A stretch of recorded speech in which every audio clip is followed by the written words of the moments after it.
What's up and welcome back to another live unboxing review with the MSI Stealth 14. This is going to be one of the very best gaming laptops that you can get in the ultra portable category. This has a magnesium alloy chassis. We got a full HD plus 16 by 10 aspect ratio display. Very high quality display, I must say. It's going to be fairly bright and very vibrant, very colorful, high color gamut, with a decently powerful CPU and a decently powerful GPU. I'm not sure that's going to be the highest performance that you can get in a 14-inch laptop, but we're going to test it out today. We're going to see what the performance is like in over 10 games. We're going to do Cinebench R23 to test the CPU performance. We're going to take the bottom off. We're going to do Timespy. We're going to analyze the internals, see what kind of upgradability this has. I can't wait to see what this laptop brings to the table.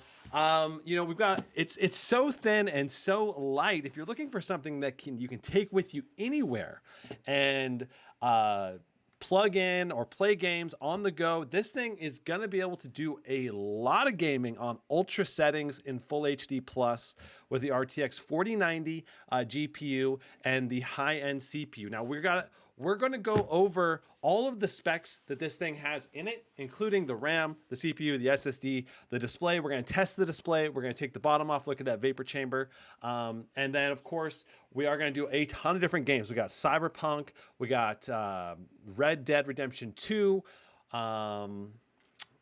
Apex Legends, CSGO, Dead Space, Dying Light 2. We got a ton of games. The Witcher 3. A lot of these games feature frame generation as well as ray tracing and DLSS, but some of them don't as well. And we're going to be testing. So we're going to see all kinds of levels of performance in lots of different games, and we're going to be able to compare this against some of the performance of the other laptops in the segment. Now, we're also going to talk about what laptop options do you have out there besides this Stealth 14? In the 14-inch category, what are your options, right? There's a few different options. There's actually not that many out yet this year.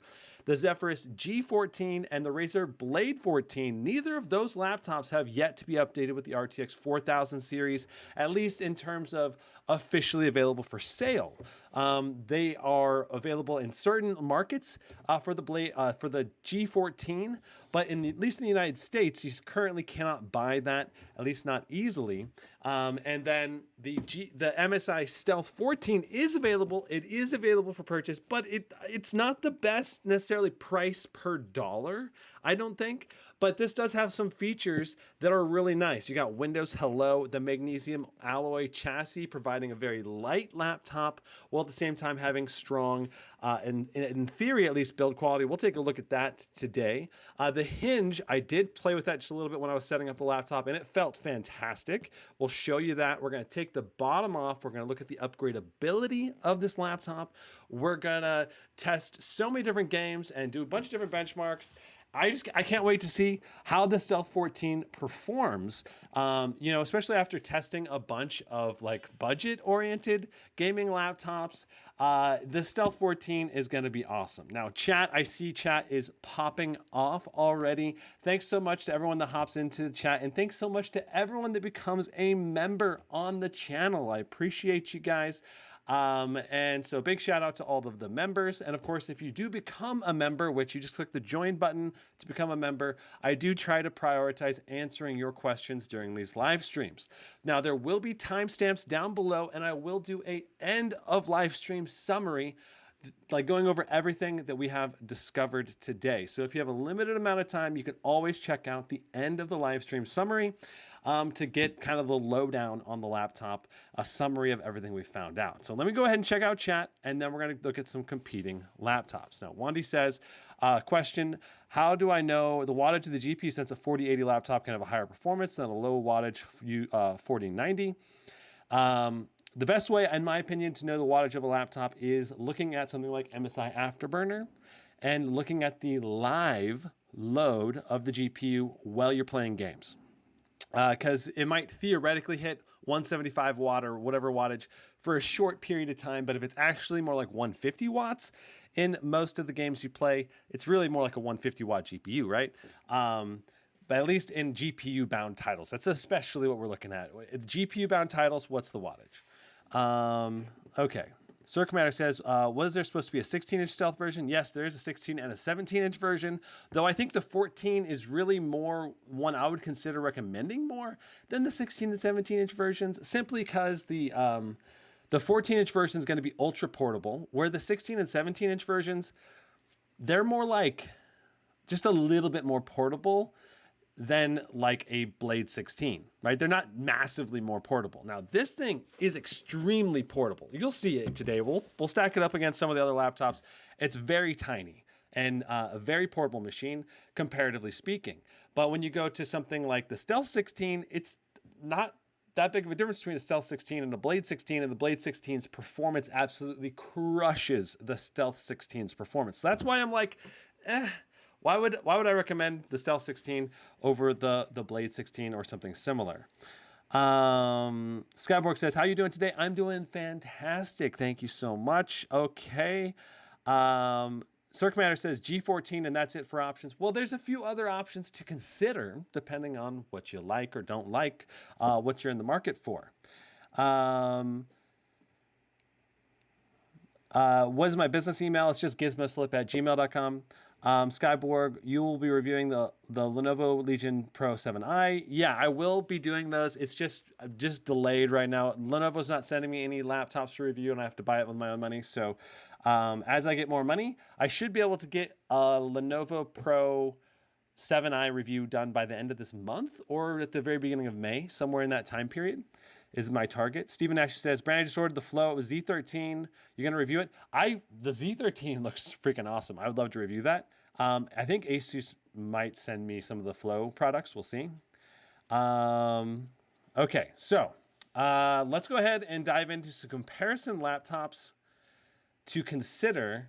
All right, so here is my gaming laptop list for 2023. This has all of the RTX 4000 series laptops, as well as all of the very best deals that you can get on an RTX 3000 series. All right, so this thing is a great resource if you're looking to find links on where to buy the latest laptops or to shop around with different laptops in certain price points, because you can use the filter on the left here to sort and filter everything that you're searching for, from display size, laptop weight, to pricing, to the name or brand of the laptop right here in the model field. So if I wanted to look at all of the MSI laptops, I could just type in MSI and boom, here's all the MSI laptops for their entire lineup as well as their pricing. So it's a great way to shop around. All right, so if we look at all of the 14-inch laptops, let me go ahead and just go down to display size, and we'll just narrow it down to everything with 14 inches or less.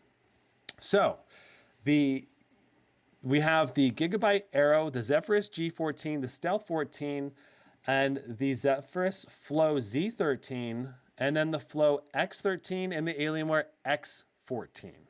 All right, so those are our options for potentials inside of this price range, or sorry, inside of this display size category. So everything that's less than 14 inches. Let's talk about the Alienware X14 first. Now, I did get hands-on with the Alienware X14, and notice that the RTX 4060 version of the X14 does cost $2,100, which is $400 more than the Stealth 14, for fairly similar specs, though it is a QHD screen instead of Full HD Plus on the Stealth 14. So the Stealth 14 providing a lot of bang for the buck versus the Alienware X14, but it is certainly one of the laptops to consider if you have an unlimited budget and you just want the most performance in a thin and light package. Now the Aero 14 is interesting because it's got a 4050 45 watt GPU, and we have seen that GPU can still put out pretty good performance. So it's not like you're not going to get decent performance. You're going to be able to play games on this Aero 14, no problem. And I got to say that this is my hands-on video with the Aero 14 when I was at CES, and the Aero 14 is an exceptionally thin and light machine. And I did like the feel of it, though I think the Stealth 14 is going to provide just a lot more performance. The big advantage for the Aero 14 is the 90 hertz OLED display. So the OLED is going to be fantastically bright and high contrast. And that's pretty much the only advantage for the Aero 14. Other than that, the performance for the Stealth 14 is going to be much higher because of the higher power limits. Now, then we have the Zephyrus G14. This thing has an 8-core Ryzen chip with up to 125 watt RTX 4060. So this is a higher wattage than the Stealth 14, as well as I think going to be a better quality display on the Zephyrus G14. QHD plus 165 hertz, 500 nits. That's going to be tough to beat. This will probably be the #1 display in this category of laptop. That said, the display in the Stealth 14 is fantastic. It's a really good display.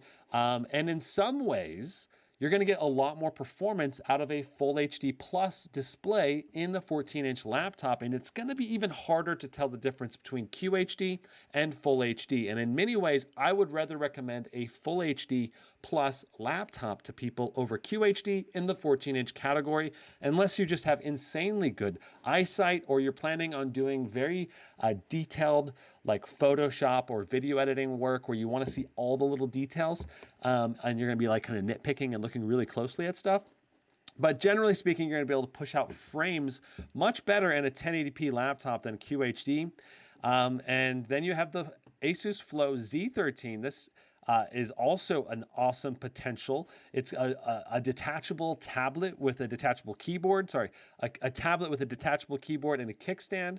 I did also get hands-on with this when I was at CES.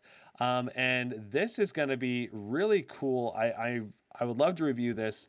That said, I think the Flow Z13, a tablet's not going to appeal to everyone. In some cases, this tablet's going to be a lot more of a hassle to use. For example, if you need to use your laptop in your lap a lot, then it's just not going to be as good of a user experience because it's not going to sit in your lap very well. It doesn't have a hinge that can support the display, and it tends up being very top heavy because all of the weight is in the top of the tablet. So that's probably the biggest ergonomic usability difference. But in general, this should be an excellent display and also a really phenomenal performer all around in the portable and light category. So if you're mainly going to be using your machine on a table, that's when I think this is going to be a really great option. All right, so next up we have the Stealth 14, and you can see there are a couple different color options. You got this navy blue type of color. I can't remember the name of it off the top of my head. I think they have a specific name for this color. And then you also have this white. This white looks really good. I got to get hands-on with a white version at CES. And I got to say the white, it just looks, to me, one of the best laptop designs looks-wise in the 14-inch category segment. So now we don't have the Razer Blade 14 being refreshed yet. Otherwise, I would be comparing with that. But expect the Blade 14 to come out later this year at some point. So let me check, hop over to chat and see what we got. All right. Is the Helio 16 or 18 available in stores in the USA yet? Not that I know of. Also, did anyone know about the Predator Triton? There was some Predator Tritons on sale. That is true. Please, when you're going to review the Asus M16, I don't know when I'm going to get to it, but know that it's very similar to the Zephyrus G16, but with upgraded internals. So many of the things that I go over in my review of the G16 will be applicable to the Zephyrus M16. The Titus 27, this laptop seems cool, but as far as every other RTX 4000 series laptop, it is out of stock everywhere. Do you have any idea when they will be available for the regular consumers? So the Stealth 14 is available and in stock, I thought. Let me double check that, but if we pop over to... There's a link in the description to the Best Buy where you can buy this, and it is currently in stock and available for purchase. So this has got a 1 terabyte SSD, 16 gigs of DDR5 RAM, RTX 4060, and an i7-13620H CPU. Yeah, so this is the version we're going to be reviewing today. and this is where you can buy it. Now, a couple people had some negative reviews, but like this is completely irrelevant because this applies to every Windows laptop out there. And I'm not sure. Yeah, I'm not sure about this review. I didn't read this review entirely. Okay. But either way, $16.99 for this laptop. It's not the best bang for the buck, but like I said, you're getting some premium options here. The Zephyrus G14, for example, the Zephyrus G14 has a plastic chassis where this has a metal chassis with the magnesium alloy. And I think if I were to choose between the two in terms of just build quality, I would say the Stealth 14 is going to be in another tier up of build quality. Not quite as good as the Blade 14, but it's kind of in between the G14 and the Blade 14 series. Okay, let's go ahead and take the bottom off and get looking at the vapor chamber and the internals of the Stealth 14. All right, so. Beautiful. Ryder, did you resolve the BIOS problems with the MSI laptops? No. I am shipping the MSI laptop back to MSI today. So, okay, so popping over to the camera. Shaboom. So here's the Stealth 14 box.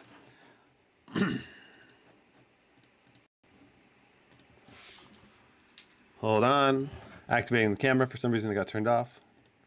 All right, cool. So here's the Stealth 14 box. I really love the design. It's got Stealth along the top, a holographic MSI logo. That said, I kind of, in some ways, prefer a box that's less premium, so we focus more on the laptop, right? Because that's what I really care about. But that said, I think a cool box design is pretty sweet. Okay, so opening this up.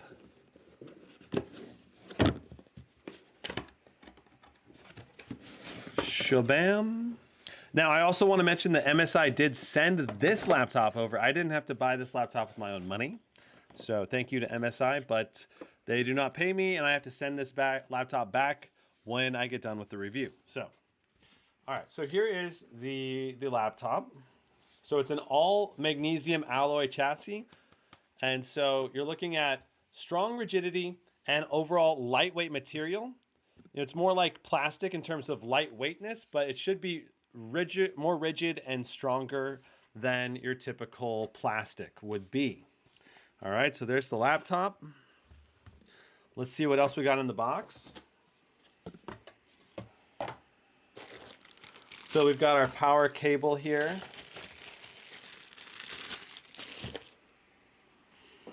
And so the thing I look for when I'm looking at power cables is I want them to be a decent length so it's easy to plug them in. And then I'm also looking for the power adapter to be a reasonable high wattage power adapter. And this power cable is about 6 feet long, which I like that. And here is the power brick.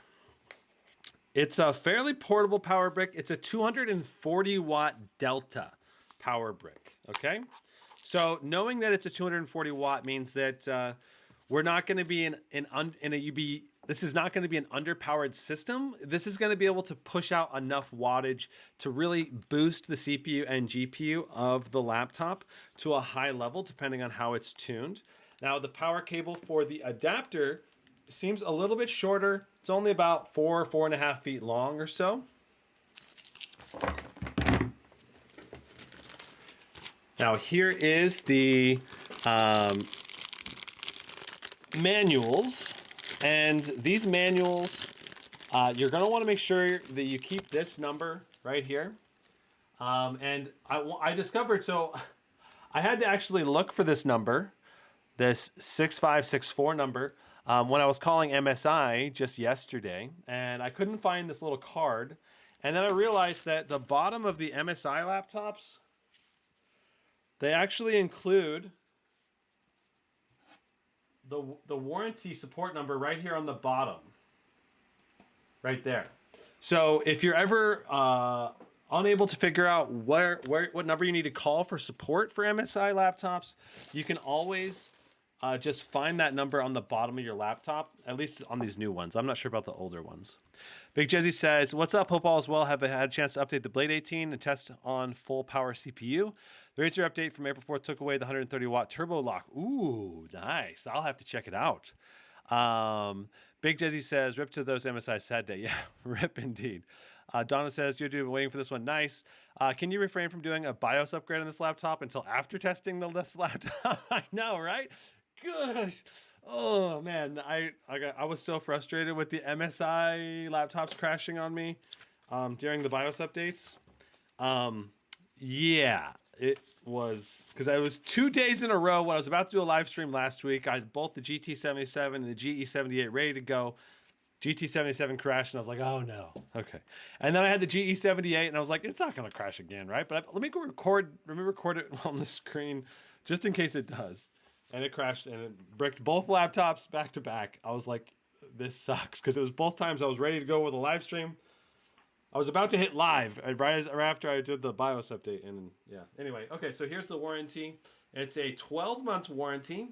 I also found out that if you go to MSI's website and register the product, you can get an additional 3 months of warranty if you fill out a questionnaire. So you can get 15 months warranty on MSI products if you just go do that. It's pretty simple to do. So I would recommend doing that to anyone that's buying an MSI product at least. All right, so we got our little handy dandy quick guide here telling you about your ports and all of that. All right, so beautiful. Interesting. So there's a woofer speaker, number 17. Where is that?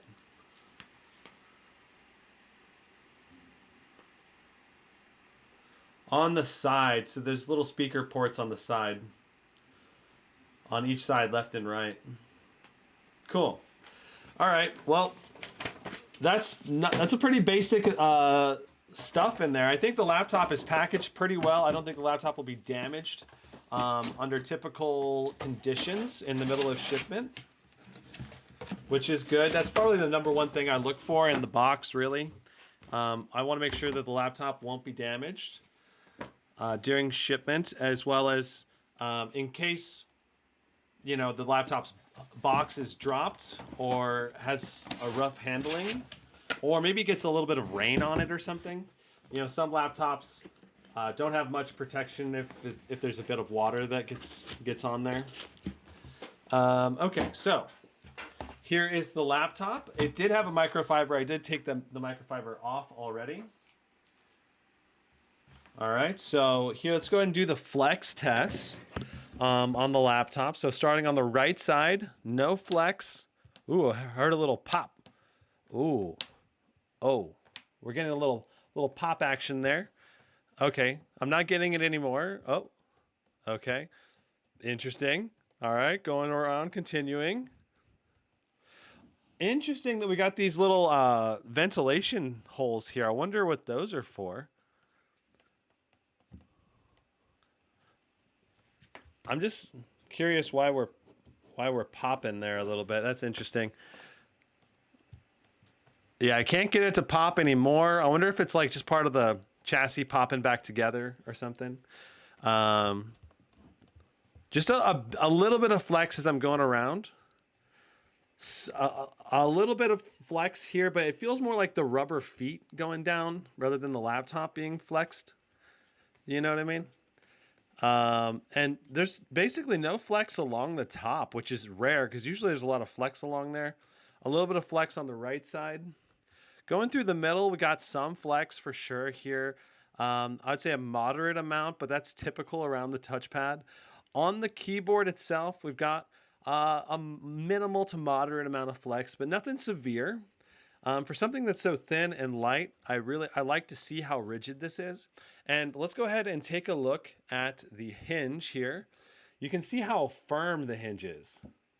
It is super firm, very rigid hinge.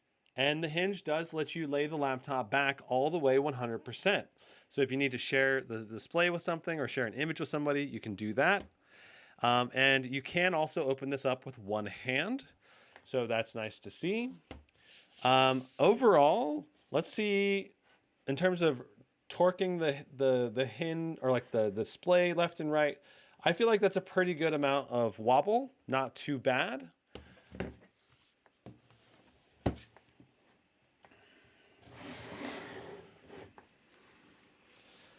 All right, checking chat. Review on the Stealth 16 Studio. Currently not planning on doing that. Joshua says, so excited for the Stealth 16. What are the specs on this one? This one has the i7-13620H with an RTX 4060. I'm not sure what the wattage is supposed to be on the 4060, but I think it's in like the 85 range.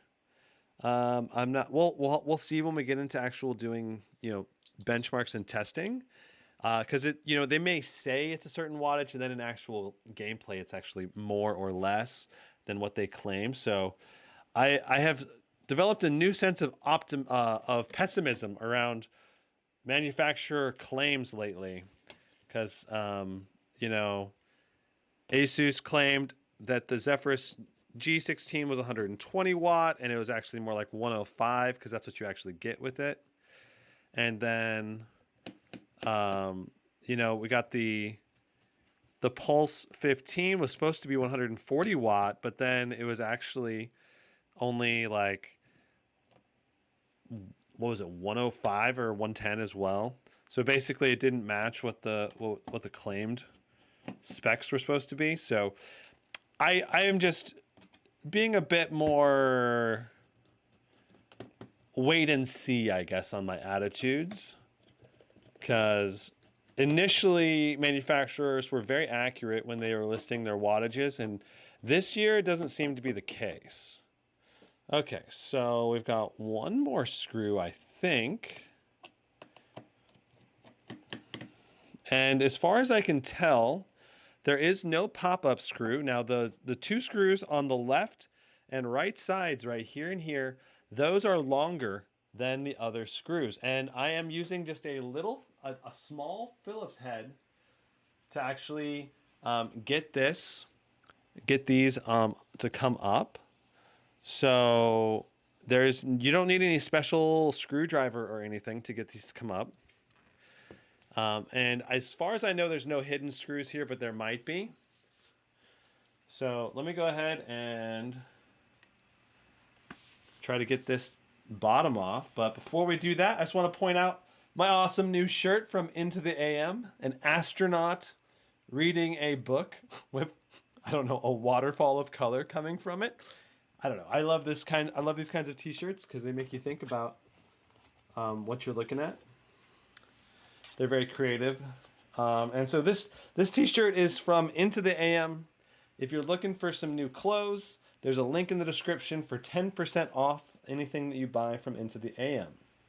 So thank you so much if you use that. It does help support me as a content creator. So just getting in here, I'm starting in one of the front corners here. And it looks like that did the trick. It got started really easily. Yeah, this thing is pretty easy to get to come off.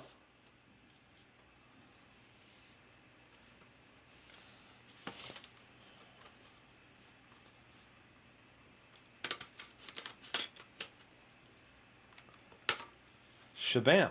Okay, so that was one of the easiest times I've had removing a bottom in a while. I love to see that.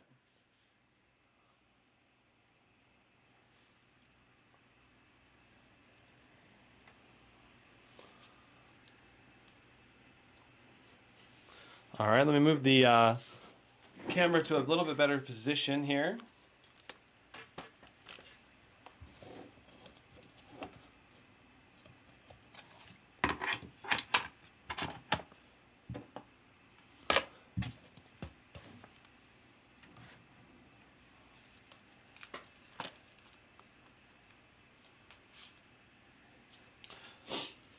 All right, so lifting up the bottom, shabam. There you can see the vapor chamber all along the back here with two fans. We've got a metal shroud around the memory. Looking at our watt-hour battery, we've got a 72 watt-hour battery. We got a big speaker here and a big speaker here. So those speakers are about the same size that your typical bigger laptop would have. I like to see the bigger speakers. We'll have to see how high of quality they are. We will be checking that in a minute here. Looks like we have for our SSD. Let's go ahead and zoom in on that.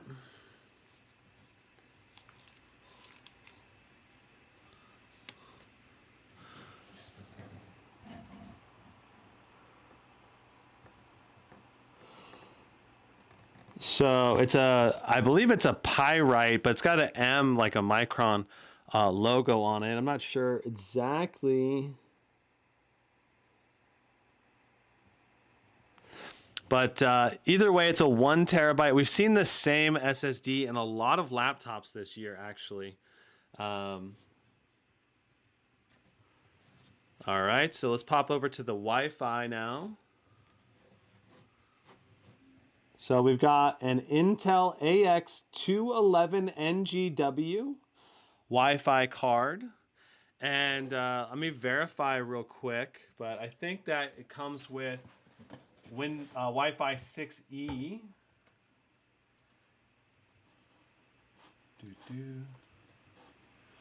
So here is the different configs you can get with the Stealth 14. There is a QHD 240 Hz option if you're interested in that, though I generally wouldn't recommend that display option. And you can get a RTX 4070 version of this. And notice that it does claim that it's a 90 watt max for the GPU. All right, and there's 4 speakers, 2 woofers, and 2 tweeters. And then you do have USB-C with power delivery charging. So that's nice to see. And I guess and then you have a second one as well with power delivery. Oh, that's DisplayPort. So it's Thunderbolt 4, and then you have one with power delivery. And then you've got one USB-A. So that's one downside. The HDMI is a 2.1. And we came here for the Wi-Fi. We have Wi-Fi 6E with Bluetooth 5.3. All right, so Wi-Fi 6E with Bluetooth 5.3.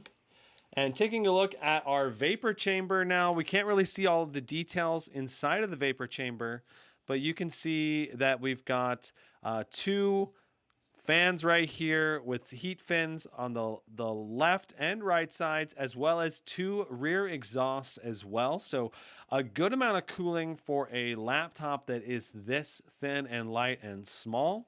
And you'll see how small it is when we end up putting it side by side with all of the other laptops out there here in a moment when we put the top back on here, or put the bottom back on, sorry. So beautiful.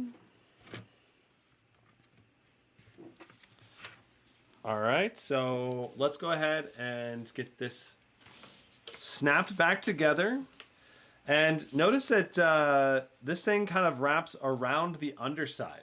All right, so you see how this wraps around the underside and goes over the ports as well.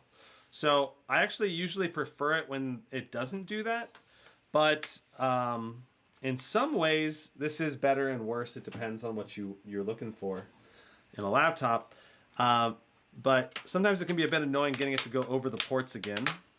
Okay, so using a little plastic tool like this to get it to go over the ports can be super useful. In the same way you use that when you're taking it apart.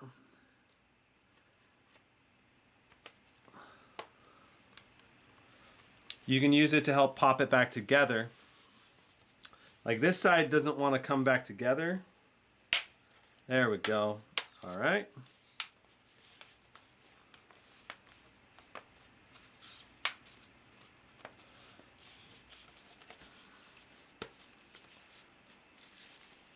All right, looks like we're back together 100%. So we're ready to put our screws back in now.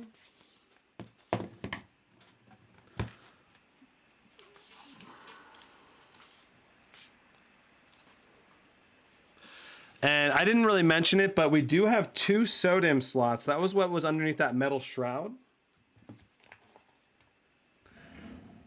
Miguel asked, how much is this? It's got, it's $16.99 plus tax or whatever else. Which cooling solution is the best, vapor chamber or heat pipes? So it depends. You say eight heat pipes. Well, that's the thing. It's not about the number of heat pipes. It's about the total cooling capacity of the thermal solution, right? So like if, for example, if it's bigger, thicker heat pipes, it may be actually better to have that than to have, you know, more heat pipes that are smaller and less efficient. Because, you know, the bigger the heat pipe, the thicker the heat pipe, the more it's able to transmit the heat and take the heat away from the system. So, and the nice thing, to me, the nice thing about a vapor chamber versus heat pipes is that vapor chambers essentially allow the heat distribution to go between the CPU or GPU really efficiently. Because basically the vapor will be heated up either by the CPU or the GPU. So it distributes the cooling between the CPU and GPU really well. So you're able to do, you know, high CPU only workloads or high GPU only workloads, or combining the load together. Yeah, it all depends on the quality of the vapor chamber, but at least in solo loads, it does really well with vapor chambers because it can transfer and switch the focus of the cooling between either one on the fly automatically as you go along. Okay. Have you heard about the Wi-Fi 70? No, I have not. Is the GT77 better than, with the Titan 4090 better than the GE78 4090? The performance will be pretty similar between the GE78 and the GT77. The biggest difference is the total cooling capacity of the Titan will be better. So if you're talking about long-term temperatures, you know, I think that the temperatures on the Titan are going to be a bit better. So there's you can see the material, and I want to point out my fingers are a little bit oily right now. And look, you cannot see fingerprints on this material. How awesome is that? It's a fingerprint proof material. They actually say that right here on the little logo right here on the sticker. So zooming in on that. Magnesium alloy chassis, fingerprint proof, discrete graphics mode with a MUX. And then you've got vapor chamber cooling, matrix display, Wi-Fi 6E, Thunderbolt 4, HDMI, and I'm not sure what that little code for is right there. And then on the left, you got the stickers. I do prefer if they don't have the stickers here, but we do have a SteelSeries logo right here because this is a SteelSeries keyboard, and the keyboard does feel really nice. We're going to go over the keyboard and trackpad right now. So I'm going to get it started up.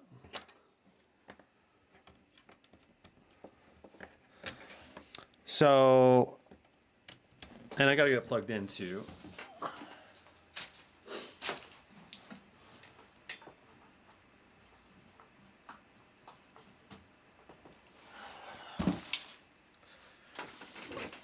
All right, so this keyboard, and here's Windows Hello. It's about to log me in. There it is. All right. So I think the keyboard backlight, personally, could be brighter.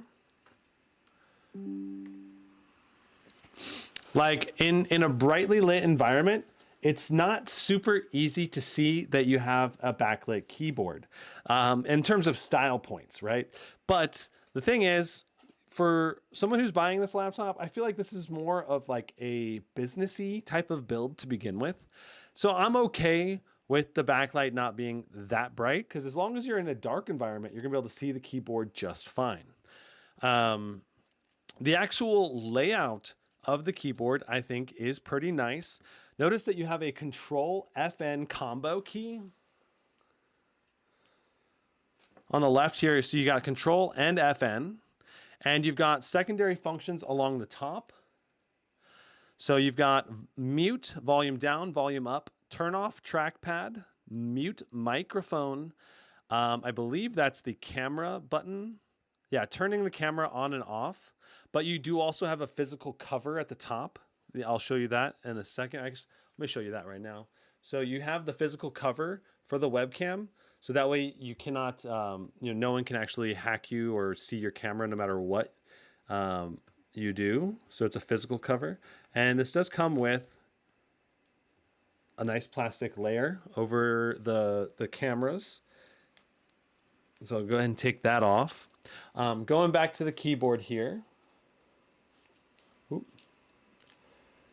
Going back to the keyboard, we have the MSI Center button. So you press this and that, and you can launch the MSI Center. You can turn the keyboard backlight on, off, and different levels of brightness. So it's kind of hard to see it probably. Okay, so there it's on. Then you have screen brightness up, screen brightness down, and then external monitor. I'm not sure what that button does. Oh, this flips. Whoa. Whoa. So that button flips your display. F12 flips your display completely upside down.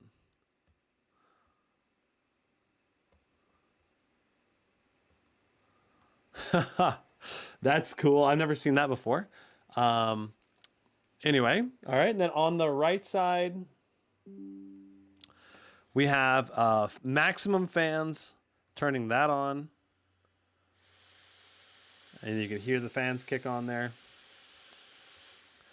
You've got the crosshair button, turn off display, and pause and play. So this actually logs you out of Windows right here. This little bottom, the right arrow, that logs you out of Windows. So, and then let me show you the the crosshair that comes up. See if we can get that to work or not. So there's the crosshair.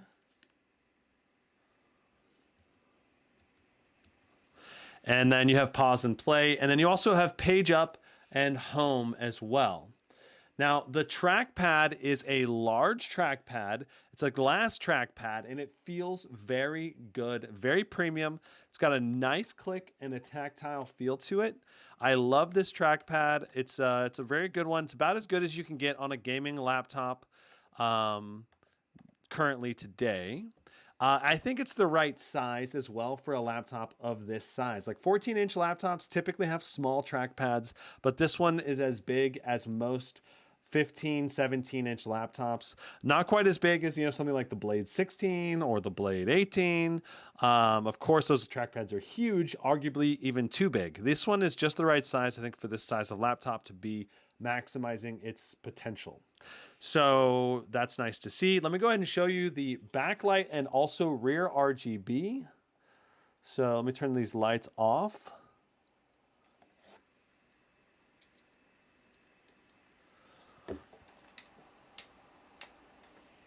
All right, so here is the keyboard backlight.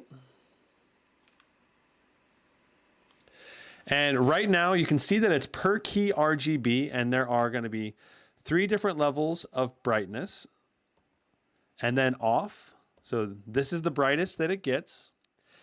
If we go to the SteelSeries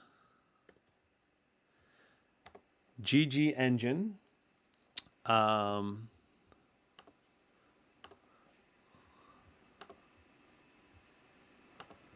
right, so if we go, here is the key. Here's where you control the keyboard.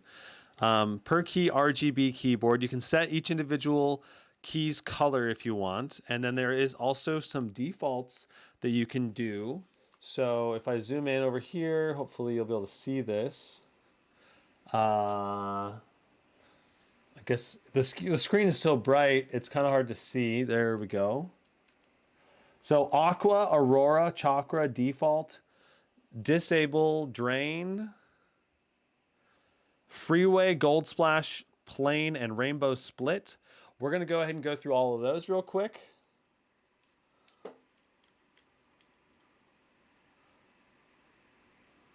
All right, so Aqua is this one. Nice blue looking color.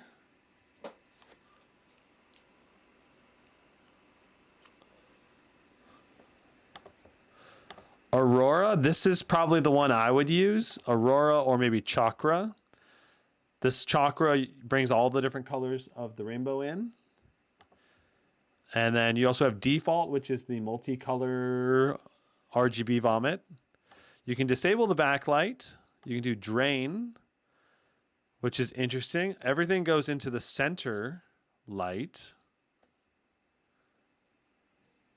Kind of a cool one, actually. I've never seen Drain before. Freeway, which is like everything is passing in the middle. Gold Splash. Then you have Plain, which you can just basically be one color. Rainbow Split. All right, and then, so here is, so Chakra is the one I like the most. So we're gonna leave it at that one for now. All right, and then we also have rear RGB as well. So we have RGB on the left and right sides. And then we also have the Stealth logo in the middle. All right. So if you're looking straight in, you can easily see the Stealth logo. You can see it pretty well from a kind of an upward angle, but the more of an upward angle you go, the more you cannot see it. So it's kind of an interesting RGB design. We also have left and right RGB lights. As far as I know, these are not customizable. This is set like with a preset color scheme, and you cannot change it in the SteelSeries engine. So that's one kind of, I guess, plus and minus. But I think overall the look is very like clean and nice. And overall, this is obviously going to be very easy to see this keyboard. And let me also go ahead and try typing on the keyboard while we're at it. So it feels great.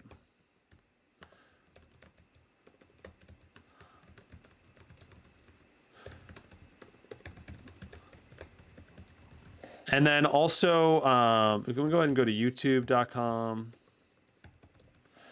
All right, and notice that we also have really good, let me go ahead and turn one of these lights on again. Notice how we have really good two-finger scrolling. All right, it's like extremely precise and very responsive two-finger scrolling. Like, you know how like MacBooks have very good responsive two-finger scrolling? This feels almost exactly like a MacBook in terms of its two-finger scrolling, at least when integrated with Microsoft Edge. And not all gaming laptops have the drivers and everything set up to have as good of control of the two-finger scrolling. So I really like the the feel of the touchpad and the quality of that feel. It just feels really good to the fingers and the touch and the responsiveness. And then this display, let's go ahead and dive into the display now. And also real quick, let me check chat to see if there's any questions. Jaguar says, back in the day, 14 inches were as big as the current 16-inch laptops with the narrow bezels. It doesn't make sense to go small unless for business. See, but that's the thing. This thing is so tiny. I forgot to compare this with the other laptops out there. You'll see how tiny this thing is when compared to the other laptops here in a moment. Let's go ahead and show you this, and then we'll just go ahead and do the comparison of size. Let me lower this down just a little bit. All right, and tilt this forward.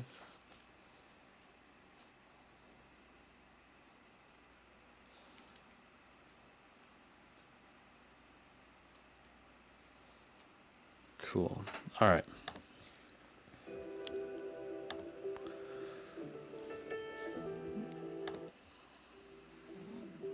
Okay, so I got to turn the brightness down.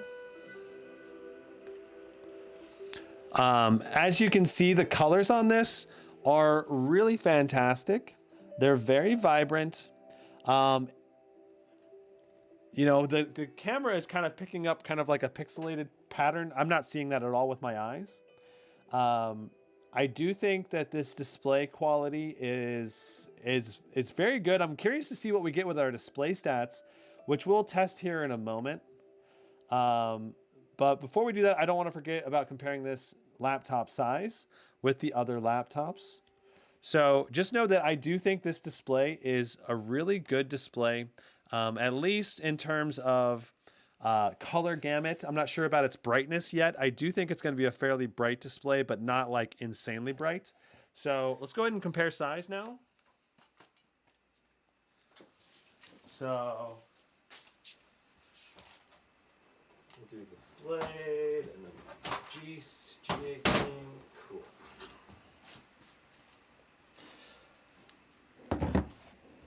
Okay, so first up we have the Razer Blade 16.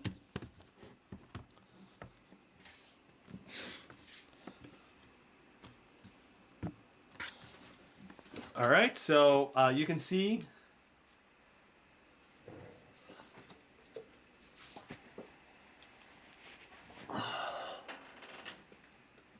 there we go. So you can see the Blade 16 is about 1.5 inches, almost 2 inches wider than the Stealth. And also notice that the Stealth is also quite a bit thinner. It also weighs a lot less. Like being an all metal, traditional aluminum chassis on the Blade series is really going to make it a lot heavier than this Stealth 14, right? Now take a look. You got to keep in mind too that the Blade 16 is the most portable 16-inch full power laptop that you can get. So the fact that this thing is so much smaller than even the Blade 16, I think bodes really well for it. Obviously, this is what it looks like next to the Strix G18, and it's comically different in size. So we're lined up along the back and left sides there. So this is, it's like about, I don't know, 1/3 of the size of the Strix G18. It's quite a massive difference in terms of overall size. And just to give you a side-by-side screen size comparison as well,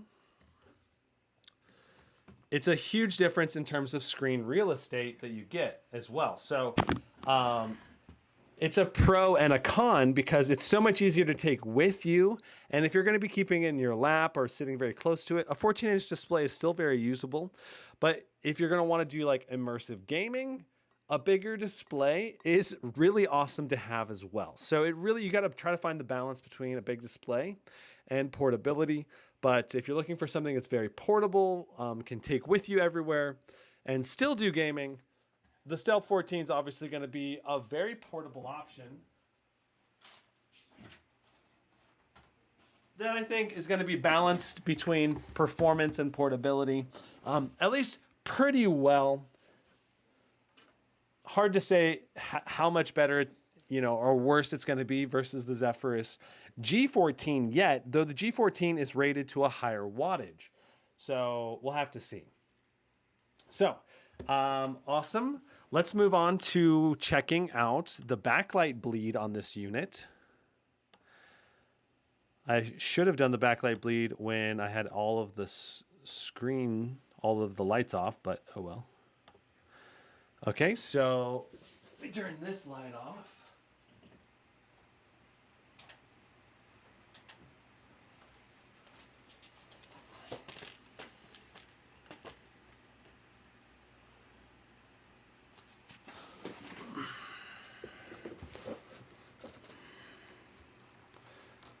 Awesome. And I'm gonna have to turn these lights off again.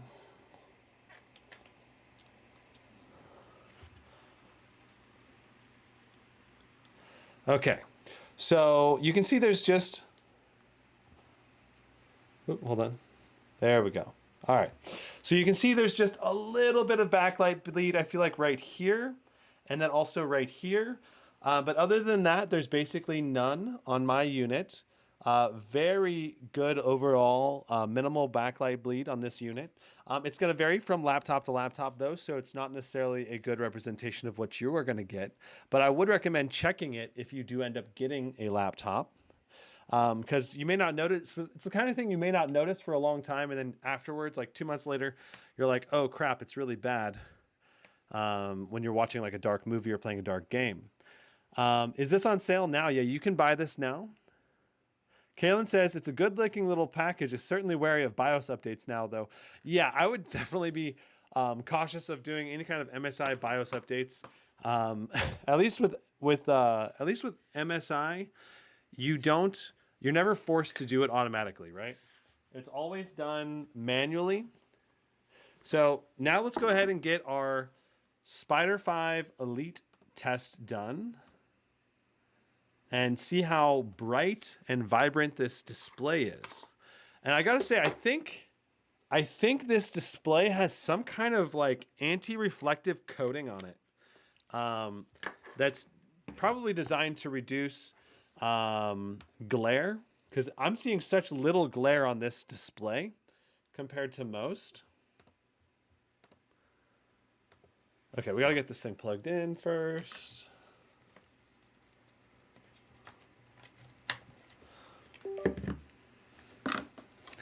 That's the good thing about MSI. It's not forced. Yeah, it's not forced. I just wish it was reliable. In general, as long as the BIOS updates are reliable, I don't mind an automatic BIOS update. But that's the key. It's got to be reliable in the first place. Martin says, "Hi Brandon, are you still happy with the Blade 18?" Yes, I am still happy with the Blade 18. The only issue I have run into with my Blade 18 now is Synapse has stopped working right now. So I'm probably going to need to uninstall and reinstall my Synapse software. So that just happened like yesterday. And I need to go through, I think it was because there was like a firmware update or something, and then I didn't complete everything that was updated. So I need to take some time and actually go through the update. So overall though, my Blade 18 is still performing really, really well. The speakers are fantastic, and I haven't ran into any other issues aside from that. I still do wish I had a number pad. That's kind of like the only partial regret that I've ran into so far. But in terms of usability, the display is great. The keyboard's great. I've been really enjoying the laptop overall. Okay, how does this display stack up against the Nebula? We're about to find out. We're about to do an official test. I'm guessing this thing is over 300 nits brightness with a high level of color gamut. We'll have to see exactly how bright, because this is a 14-inch panel. It's probably brand new, never used in laptops normally. So,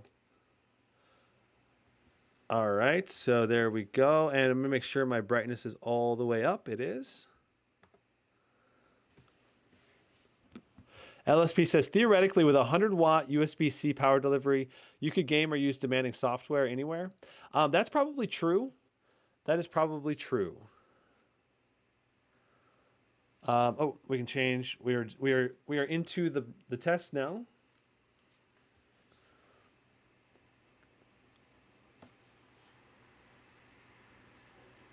The Nebula is 1,000 nits. That's only true on the mini LED with the SCAR 16. The mini LED with the Zephyrus G14 is only 600 nits. So it's important to know the difference between the two, and don't think that they're all the same. I was a little disappointed the G14 is only 600 nits. I'm pretty sure the G14 is still a good display. Like, it's still a phenomenal display. I'm sure really good contrast, really good overall color gamut and everything. It's just not as good as the SCAR 16. That's the only downside. So I'm pretty sure the G14 display will still be better than this display that we have today, but it all comes down to pricing ultimately, right? If the pricing is good on this one, and the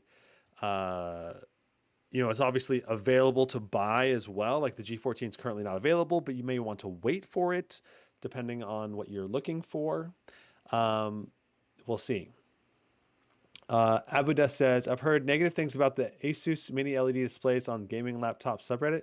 Um, there is some bloom to them, but overall, I have enjoyed gaming on the mini LED displays that I have on hand. I have two of them. I have the Zephyrus Duo 16 and I have the Scar 16 in hand. And they have both been, I think, very good overall gaming displays. Okay, so now we're measuring at 100% brightness.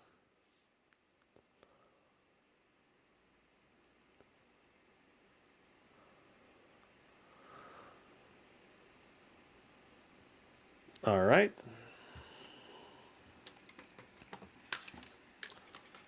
So let's see how we did. So important to recognize that my color tool usually underestimates the actual measurement by, I don't know, it depends from laptop to laptop and display to display, but I usually say like 8 to 9%. So right now it's estimating 96% of sRGB, and then 79% Adobe RGB, 79% of the P3 color gamut. So those are both very good. They're not quite 100% of the P3 color gamut though. So the G14 screen should be more colorful in theory, right? Like, so this is not going to be quite as colorful as the G14. And then in terms of brightness, it's at 0%, we'll go all the way down to 19.8 nits, which is very dim. I like to see that. High contrast ratio at the lower brightness, which is pretty typical.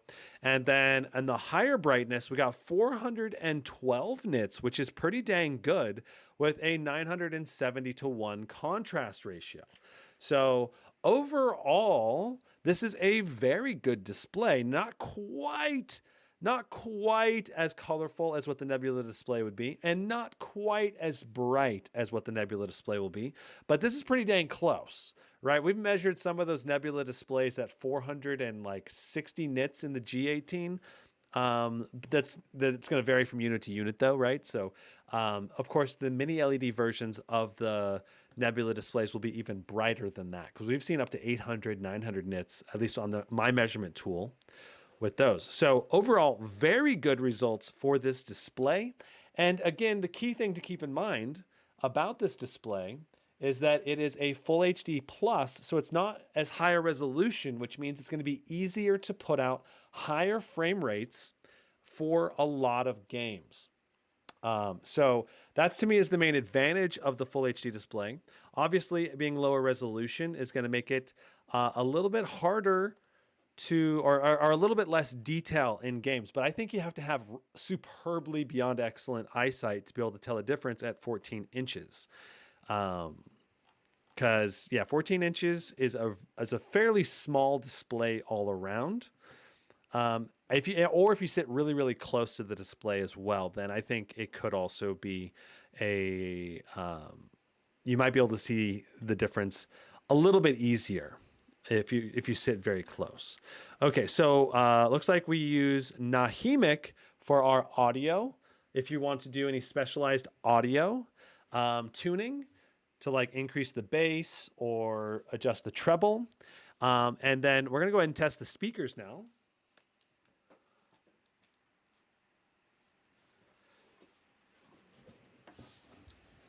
All right, so I'm gonna turn down the brightness on the display a little bit, just to get better ambient lighting in here. All right, cool. All right, so the first up we have Peter Spacey with Roar, and we do have Nahimic enabled right now with effects on for music with bass, voices, and treble boost enabled. All right, so let's go ahead and do Peter Spacey Roar.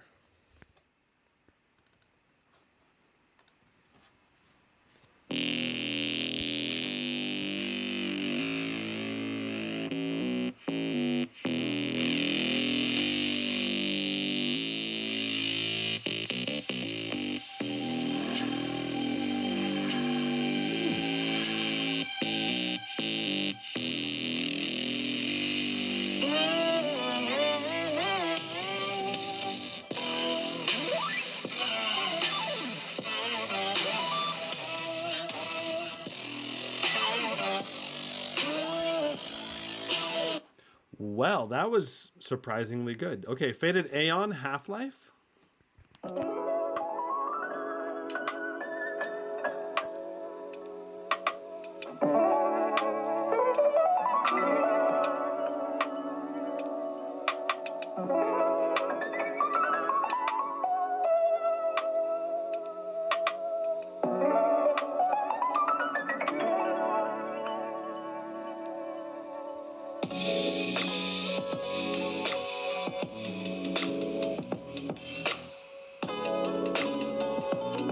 Very noticeable, strong and clear bass.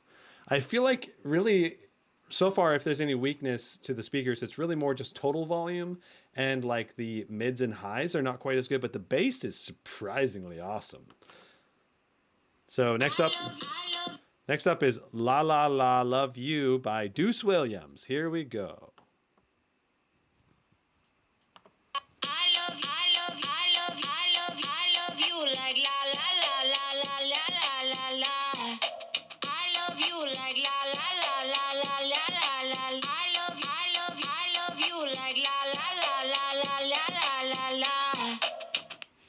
Okay, so man, those speakers actually surprised me, and they're much better than I anticipated. If I'm being honest, I think they're probably like they're probably like an 8.6. I don't know. It's surprising. This is a little guy. This thing's tiny, and it's still got pretty good speakers. So, man. Like these speakers were basically as good as like what we saw on the GT77 or GE78, pretty close to the SCAR 18, maybe just a hair behind all of those, because the total volume is not quite as good as those laptops. Those laptops have a little bit more powerful speakers, but the quality of the speakers on this was surprisingly awesome. So yeah, I'm gonna go with an 8.5 rating for the speakers on the Stealth 14, which is much better than I thought it was going to be. Now, while we have the laptop like this, I'm going to just go ahead and do Windows Hello a couple times. So I'm going to just go and log out. Oh, that actually puts it to sleep. There we go. So that's Windows Hello. So you can see how fast Windows Hello works. It works extremely quickly. If you're someone who needs to, log into your laptop often, then that is really nice to see. Also, let me try testing the power button, because it is right next to the delete key. So tapping the power button does not do anything. You actually need to like kind of hold the power button for a moment to actually cause the laptop to go to sleep.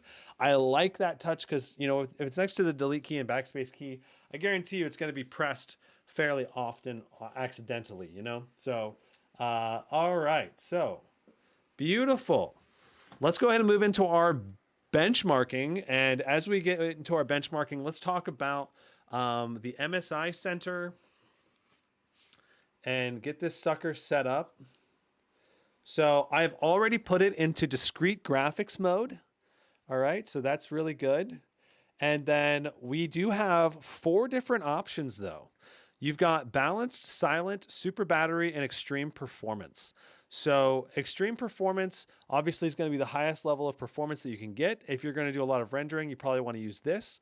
You can use auto fans, but anytime you're going for benchmarking performance, or you're going to be just slamming the CPU, GPU, I recommend using Cooler Boost, because this will allow you to basically Cooler Boost puts your fans on maximum, and there's the fan noise right there. If I were to guess at how loud the fans are,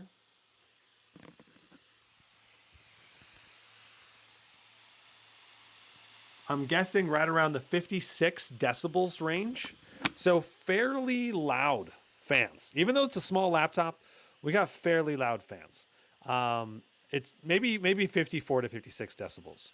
I really need to buy another audio checker. Anyway, so you do have super battery, silent, and balanced mode. And the other thing to keep in mind is that if you don't need the NVIDIA GPU, you can also go to integrated graphics mode. This is going to maximize your battery life by turning off your NVIDIA GPU, and your NVIDIA GPU will never accidentally turn on. Now, this is utilizing the MUX switch. This laptop does not have advanced Optimus. That is a downside to this laptop. This means with a MUX switch, It allows us to bypass the integrated graphics or to switch directly to the integrated graphics or to be in a hybrid mode. So generally speaking, unless you're going to be doing dedicated gaming, I would recommend doing hybrid mode so you don't have to restart the laptop. But if you know you're going to do it into a big gaming session all day, you don't need your battery life for a while. Just go to discrete graphics mode, and then you'll be able to eke a little bit more performance out of your games, like 5 to 10%, depending on the game. Sometimes it's almost nothing. It just depends on the game. So very GPU-bound games will not really benefit from this discrete graphics mode as much as the CPU-bound games will really benefit from discrete graphics mode. Okay, so you also have some additional features. So inside of here, you can turn on and off your webcam. You can turn on display overdrive, which increases the responsiveness of your display. Basically, it kind of overclocks your display to improve the responsiveness. Display power saver. This will switch your display to 60 Hertz when you go into battery life mode. Chassis tail light. Oh, so you can turn the chassis tail light on and off. Let's test that. So it did turn off the tail light. So you can turn on and off the tail light inside of here. This is the only place that I have seen where you can turn it on and off. So let's turn that back on. USB power share. This is being able to charge like something out of your USB-A when the laptop is asleep. So if you need to charge your phone without your laptop being on, you can turn this on. And you can turn on and off the crosshair right here, as well as the hotkey, obviously. So everything here is working well. You can also disable Windows key, and you can switch the FN and function keys as well. So that's the MSI Center. For our testing today, we're going to do extreme performance mode with cooler boost enabled. All right. And we're also going to raise the rear of the laptop with my SSD. It's just going to raise it up about a ½ inch off of the desk to slightly improve airflow. And this is the way I test all of my laptops.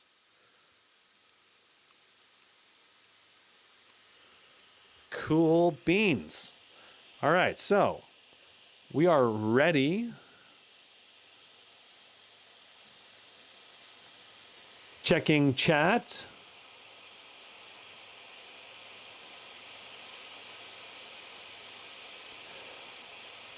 I wonder if FSR3 and DLSS will be able to be used at the same time. Usually not the case, Dominique. Usually AMD does not coordinate with NVIDIA on that kind of stuff.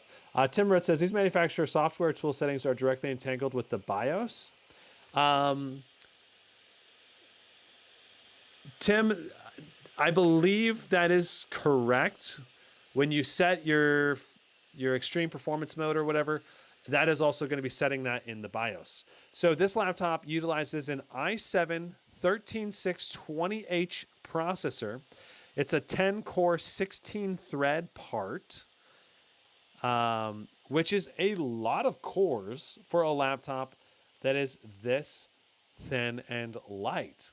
Now, I don't think that this is going to be the best performance that you're going to be able to get in a thin and light laptop, but it's going to be pretty dang good if MSI has tuned this correctly. And I have no clue what kind of performance we're going to get out of it. But MSI, I believe at CES, MSI claimed it was going to be, I think, 80 watts. Yeah, and actually, wait, I think I actually did do a test on this at CES, I believe, if I'm remembering correctly. Okay, so maybe I do know what I can't remember what we got though. Okay, so taking a look at our wattage poll, we're doing 102 watts right now. Wow. Okay, so 102.5 watts, 98 watts, 100.5 watts. That's really, really good. And our temperatures are also excellent at 78 degrees and 85 degrees. We are still climbing on our temps though. I'm not sure if it's going to get much worse than that or not. Also, I'm noticing that I do not have Process Lasso installed. I should go ahead and get that installed real quick just to make sure that we get our benchmarks as balanced as possible. So popping back over here, let's see what we get for our first run. 16,220. That is really, really good. Obviously, I'm gonna go ahead and just do it again, and now we can go to our percentage use. There we go. We're gonna set our priority to always be above normal. Cool. All right. So overall, that is phenomenal. Let's go ahead and do like 4 runs here and see what we get. Then we'll do a 10-minute test of Cinebench, and we'll also answer a bunch of questions in chat. So if you've been itching to ask any questions, please get your questions ready and get them into chat now. And I will be looking over chat here in a moment when we get started on a 10-minute test.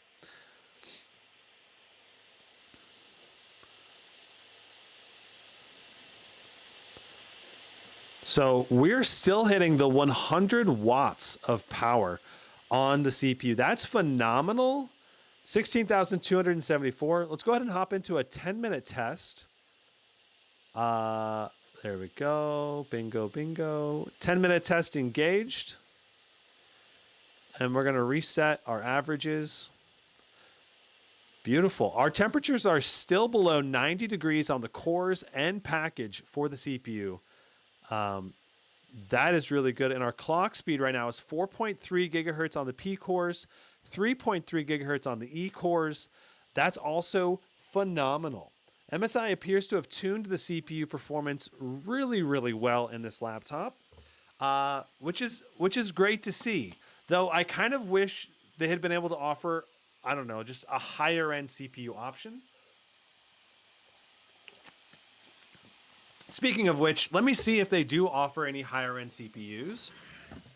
And then I'll start checking chat. Let me go ahead and put this Spyder 5 Elite away.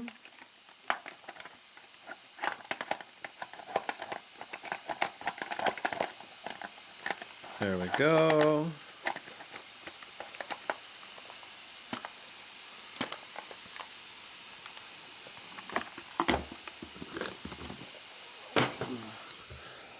Okay, so awesome. Beautiful. So here is the tech specs on the different models you can get with the Stealth 14. Obviously you can get the higher end QHD Plus 2560 by 1600 hertz panel. If I was buying this laptop though, I would go for the full HD panel because it's only 14 inches most likely if I could. But you might be limited on what options you can get. Notice that it does only offer an i7 processor no matter what. There is no i9 processor. I kind of wish they had some kind of i9 HX processor or an i7 HX processor in this thing. That would be awesome to see, but there is no option. So yeah. All right, so let me hop over to chat and try to answer any questions while we let this benchmark run. Okay. Martin says, I had the MSI GT77 and had to return it because the mini LED display hurt my eyes. My eyes were burning. I do not know why.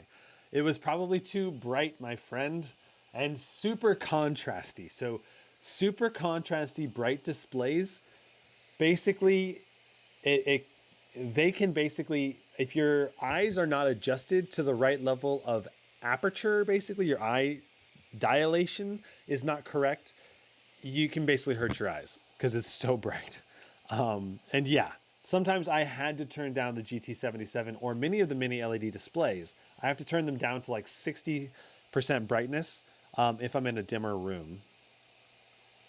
ARP says they offer the i7 13700H in the UK. Okay, nice. Well, that should be a slightly better processor if I'm remembering correctly. Let me just pop over.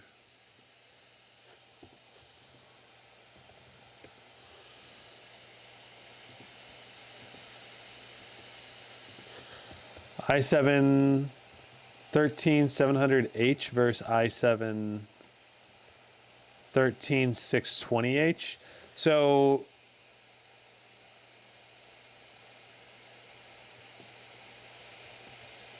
Let's see. The biggest thing is how many cores. So the i7-13700H has 14 cores, 20 threads. So I believe it has 4 additional E cores, if I'm remembering correctly. Yeah, basically. So you're looking at 4 additional E cores, and it looks like a better integrated graphics card as well. So if you need to use video encoding that's accelerated with Intel QuickSync, it might be slightly better as well. But yeah, in general, though, for gaming, I don't think you're going to see too much of a difference. For multi-core workloads, you will see a bit of a difference, though, with the 13700H having those additional E cores. It's going to boost performance by at least a little bit. Probably like 5 to 10, 20%, something like that. Chicken Fried Corgi says, seems like the G14 will be a better buy for this size. The 4060 variants can go up to 120 watts.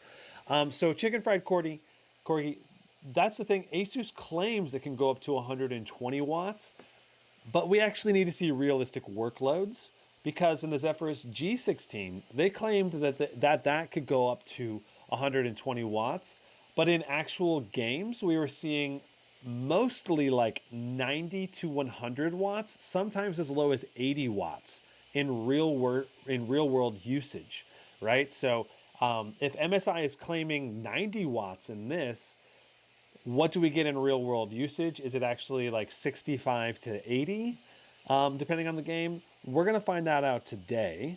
And so in general, I would advise caution when looking at those claims for the wattage for the GPUs. Have you heard about a possible Lenovo Legion 9i? I have only heard the rumors that people were making up on Reddit. That was it. I never heard anything official about it. Timrod says, I bought my laptop based on the monitor and how I can see in the dark areas of the games I play. Then after knowing I needed a mini LED, I picked my brand that carries the monitor, then the power decision. Yeah, there's plenty of people that want to buy their laptop based on the display quality alone, and I totally get that. Chicken Fried Corgi says, makes sense. We'll need to get it hands-on and compare. That's right, yep. Brian Guerra says, any Legion laptops in the future like the 4070 or 4080? My goal is to get at least one Legion laptop here for an unboxing review before the end of April. So I've got several that I want to order and get in. But I'll probably have to go with like a Legion 5 Pro to start with. Maybe a Pro 7i. We'll see. So we are 3 minutes into the test now. Let's see what we're at. We have been averaging 4.15 gigahertz on all of the P cores, 3.2 gigahertz on all of the E cores. We are currently at 4.3 gigahertz, 4.2 gigahertz on all of the P cores. That's phenomenal. Our average wattage for the whole system during this run has been 89.9 watts, which is really great. Our package is heating up now. We have reached heat saturation, and we have bounced into the thermal limit. MSI seems to be limiting their CPUs at 95 degrees instead of the 99 degrees that some manufacturers limit them to. But we keep bumping into that 96 degree threshold. Our power limit drops slightly, and then it continues on with performance. Overall, though, the performance has been really phenomenal. Not much to complain about. I mean, when you look at the CPU performance of this laptop versus the other 15-inch laptops in the under $1,500 category, we are seeing higher CPU wattage in this laptop than in the vast majority, even of bigger laptops with this specific chip. And the thing is, I guess this is so close to the performance that we saw on the Zephyrus G16 in terms of wattage. The Zephyrus G16 did, I believe, right around 100 watts of power to the CPU. We'll take a look at that here in a moment. As a matter of fact, we can take a look at it right now while this thing's finishing up. So what did the Zephyrus G16 do? I'm going to check. So I did the three-way comparison right here.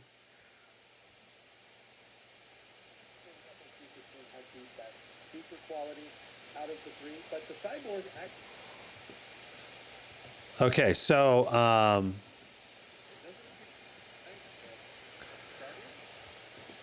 this right here is the Gigabyte G5, and the Gigabyte G5 is doing 75 watts of power to the CPU.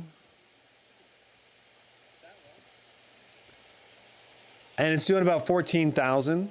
So that's significantly worse than what this laptop's doing, and this laptop's smaller. When we look at our 10-minute scores that we're going to get to the 10-minute score test here soon.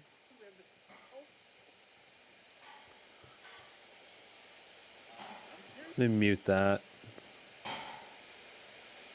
So this is the Zephyrus G16. You can see it's doing 99 watts.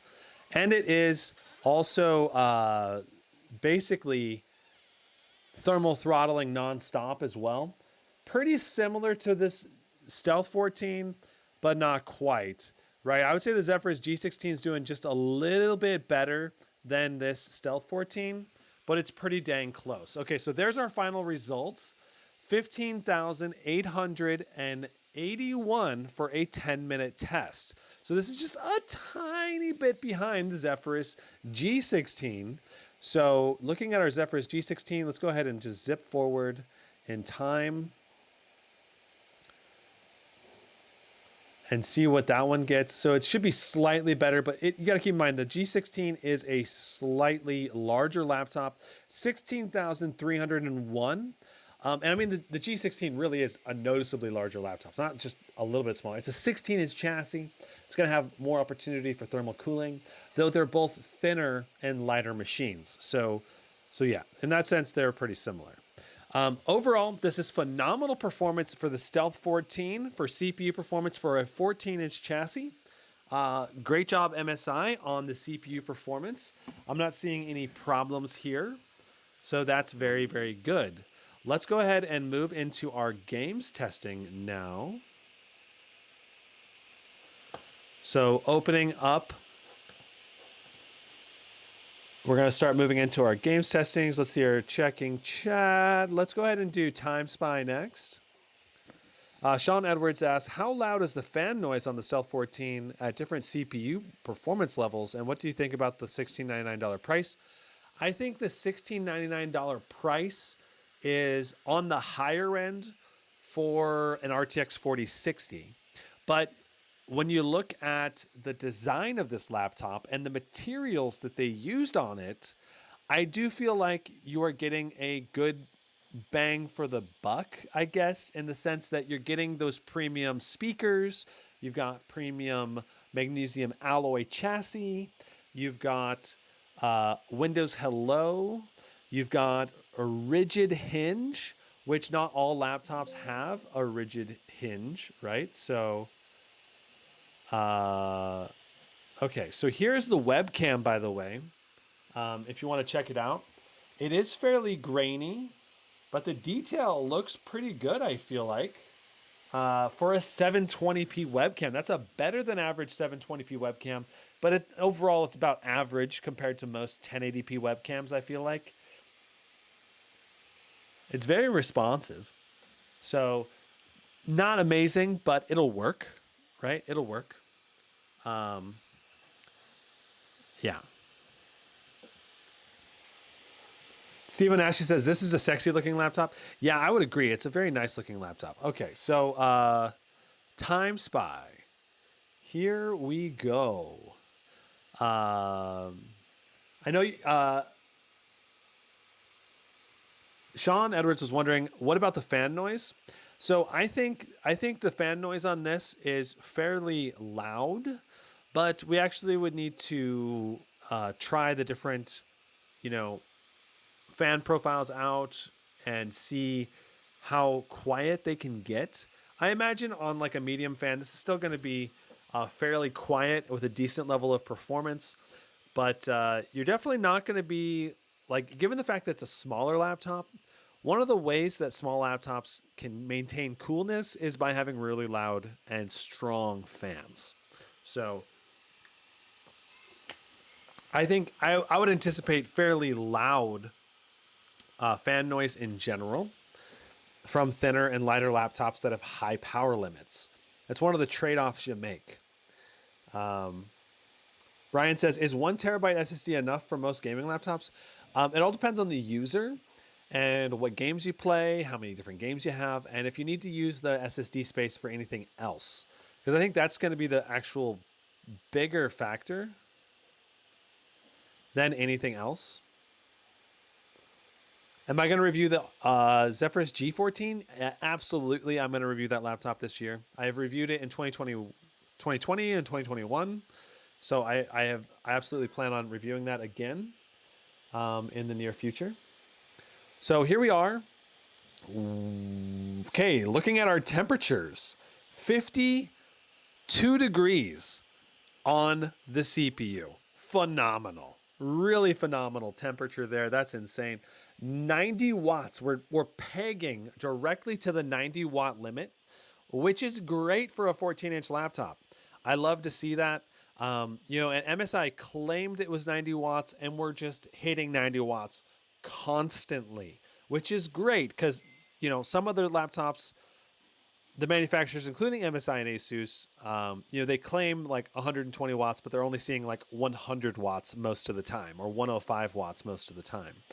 So looking at our temperatures, they are climbing up a little bit, 68 degrees and 59, but that's still phenomenal. Under 70 degrees is great temperatures.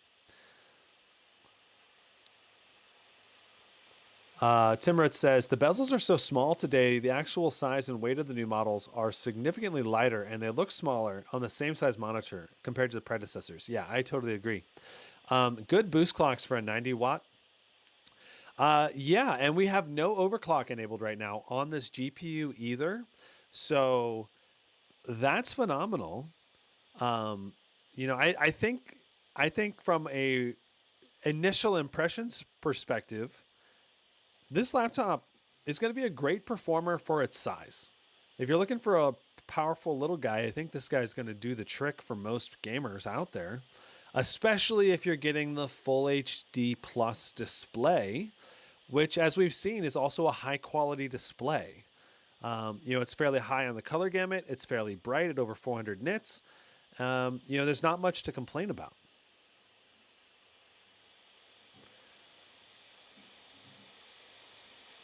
But we'll have to see. We're gonna obviously do our full suite of testing and compare performance versus other laptops out there. So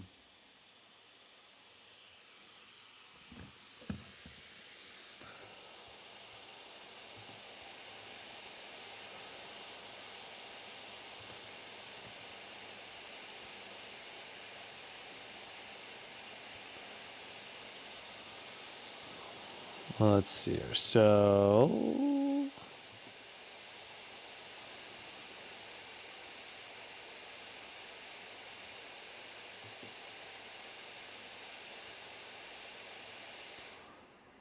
whoa.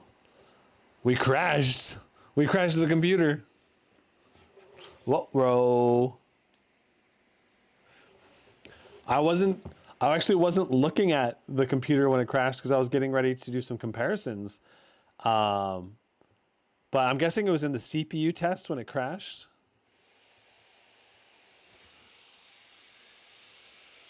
Wait. It didn't crash. Oh, the laptop went to sleep.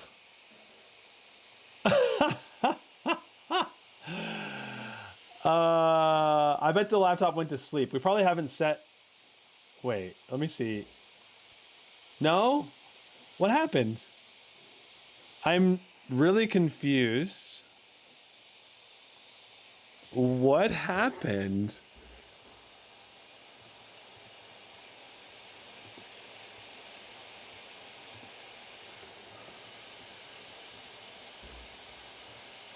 I'm gonna watch the live stream. So we were in the middle of the CPU test, and I think I mean, as best I can tell, Windows set it to sleep or something. That's really weird. All right, but it still gave us our GPU score. Interestingly enough, we still got 10,223 for our graphics score, which is phenomenal, obviously. It's going to be a little bit behind what we got with the Zephyrus G16, but not by much, only by a little bit, right? So let's try. So now that we have a baseline for our GPU score, let's try a overclock. We'll do a plus 225 1000 overclock and see what we get. Super weird that it crashed like that. I mean, it didn't really crash. That was weird. Yeah, I don't know. I mean, for going to sleep is the only thing I can think of in terms of what happened there.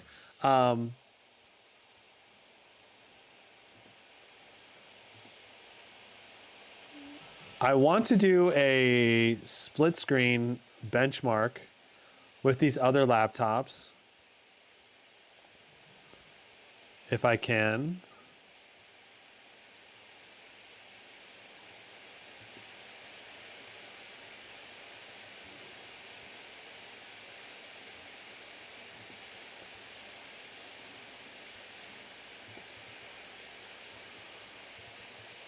So if I can, I'm going to try to inject this part of the way through.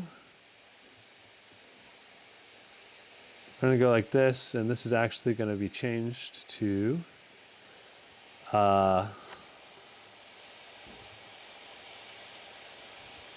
MSI Stealth 14.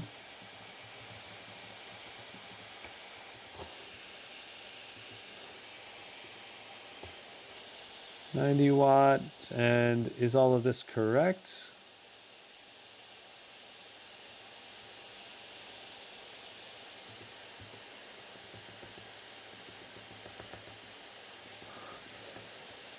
We're gonna try to get this lined up correctly here.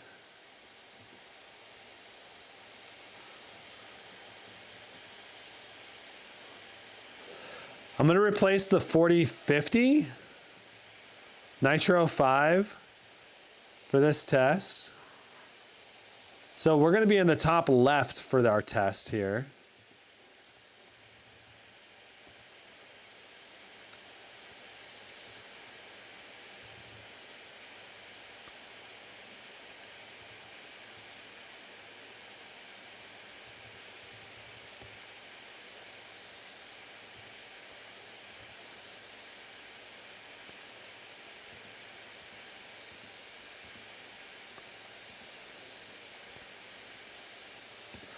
Okay, so that's going to be pretty close for our matching performances now here. So let's see what we get. You can see the G16 right now is doing 44. It's very similar to what the Zephyrus G16 is doing. We're beating the 3070 100 watt. The 4060 75 watt and 4060 45 watt is also being beat, which makes sense, right? The Stealth 14 is obviously performing really well overall. This is great to see. I love to see it. Man, the Stealth 14 basically, when you compare like performance versus price, it's gonna be a good performer, but not necessarily the best bang for the buck. You're just really paying for those extra premium features because it's got the higher quality display, Windows Hello, magnesium alloy chassis, all of those things. But overall, pretty impressed right now. Don says, okay, that's a lot of screens. Yeah.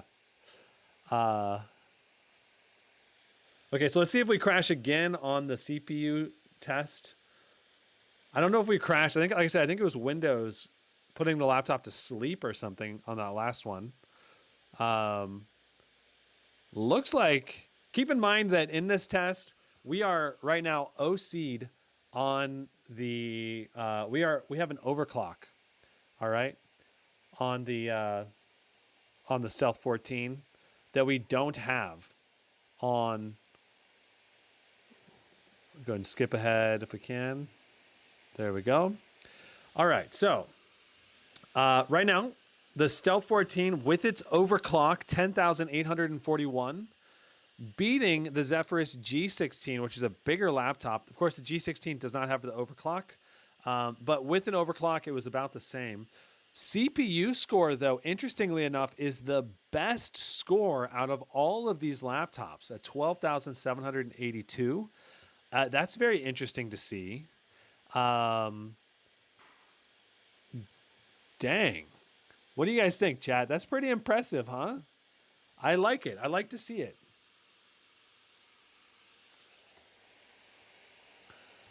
I love to see it. Okay, so really great performance. We're going to move on to our next test, which is going to be Cyberpunk 2077.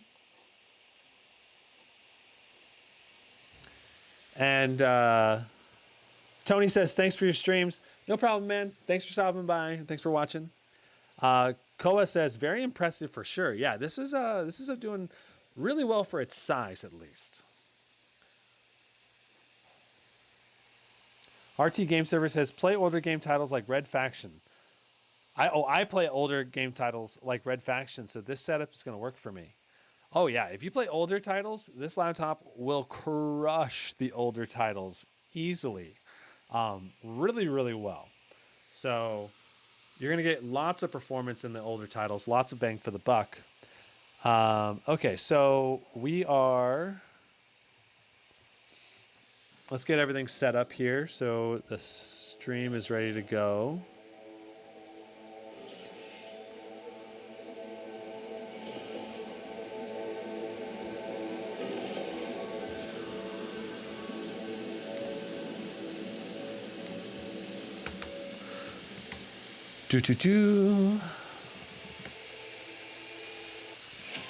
Okay, I was gonna mute the mic or mute the speakers because they're so loud.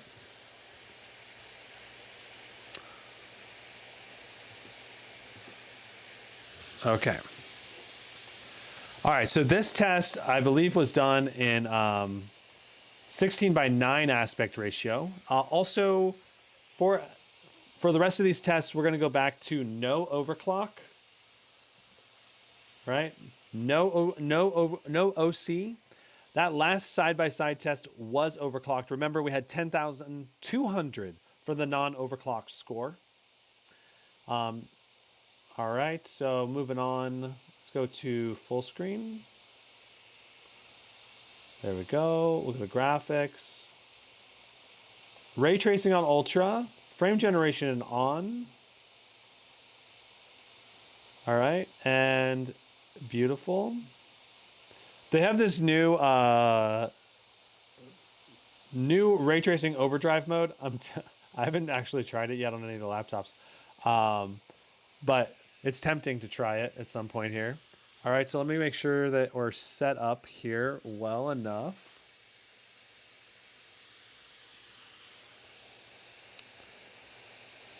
Looks good.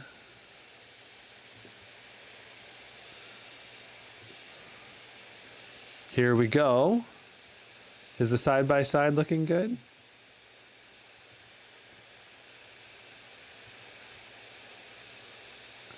All right, it's pretty dang close.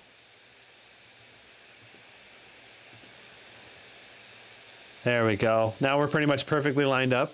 All right, so the Stealth 14, it's doing, I'm gonna start the average. I didn't start the average at the right time, so keep in mind the averages there are not gonna be correct. But dang, the Stealth 14 is doing really well.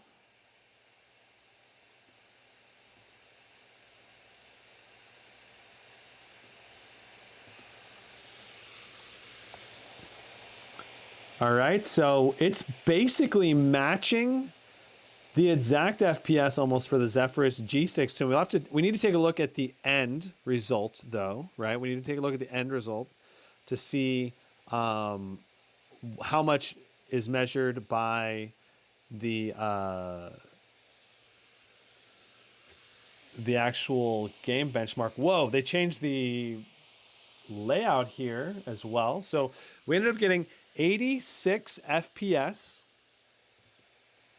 All right, 86 FPS. Interesting. The Zephyrus G16 actually put out a lot more FPS at 102. Interesting. I wonder if something has changed between how the game is rendered or not rendered. I don't know. But the Gigabyte G5, I believe did, was it 81? And Acer Nitro 5 did 79. So yeah, I'm thinking something's changed with how the game is being benchmarked now. So we might have to redo all of our benchmarks for Cyberpunk if we want them to be exactly comparable now. Because I don't think the Zephyrus G16 was not putting out that much higher FPS, right? So interesting. Super interesting. 87 FPS though. Obviously extremely playable in Cyberpunk 2077. We're going to move on to Dead Space next.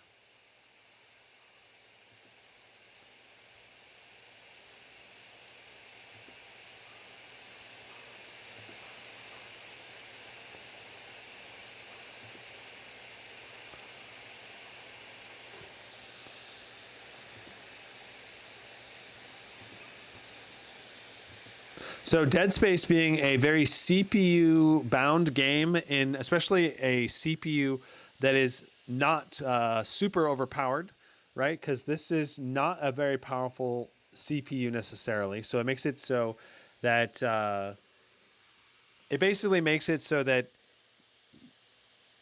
the GPU will not be, it's not very likely that it will be GPU bound in this game. But maybe because MSI does let the CPU run hard. Like right now we're doing 95 watts to the CPU, 98 watts to the CPU. It's very impressive.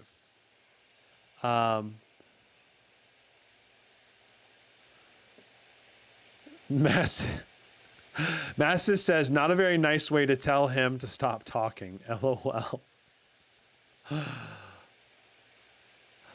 Massa says, only 2 weeks ago I found out you had a multi-million subscriber channel. How's the Bitcoin thing going? It's been going great lately. Bitcoin hit a new like 8-month high. So yeah, it feels phenomenal right now. Archery Overdrive is 18 FPS on a 4090 4K, no DLSS. Yeah, I saw that, Steven. I'm tempted to try it at some point on a 4060. Mehdi says, what do you think about the 2021 G15 3070 Ryzen 7 5800H? Will it last many years and be super nice for AAA games? Is it possible to bypass Optimus without an external laptop? Are you talking about the Zephyrus G15? I mean, I think it will. I think you'll be able to play games on it for a long time. The main issue with it is going to be it's full HD, right? So the main issue with it is going to be the fact that it doesn't have frame gen. But as long as you're willing to turn graphic settings down from ultra, then I think you'll be fine. But if you want to be able to run things on all ultra settings more often, then I do recommend getting frame gen for single player games, at least.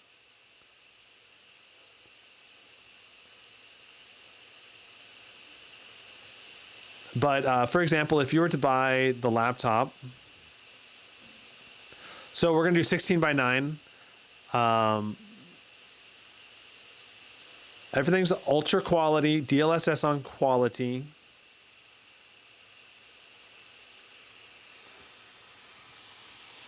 All right, so so if you were to buy that Strix G15 with a 3070, you know, it's only got 8 gigs of VRAM, but most of the new laptops have only 8 gigs of VRAM as well. So the biggest difference is just going to be does it have frame gen, or and the games that you play, are you going to be playing frame generation based games? So here's the Stealth 14 versus the Zephyrus G15 with the 3070. So here's the 3070 performance comparison. We're doing 93 FPS right now with the Stealth 14, which is the highest FPS we have seen so far with a 4060 in Dead Space. So this laptop is performing phenomenally well, in my opinion. Better than the G16 even, which is super interesting. You know, the G16 doing 86 FPS, the G5 doing only 68 FPS, the Cyborg only doing 67 FPS, the G15 from last 2 years ago doing phenomenally well, really, for a CPU-bound game at 78 FPS. And here we are doing 93 FPS on the Stealth 14. That is just phenomenal. So let's go ahead and move into our own test now, do a full test for the Stealth 14.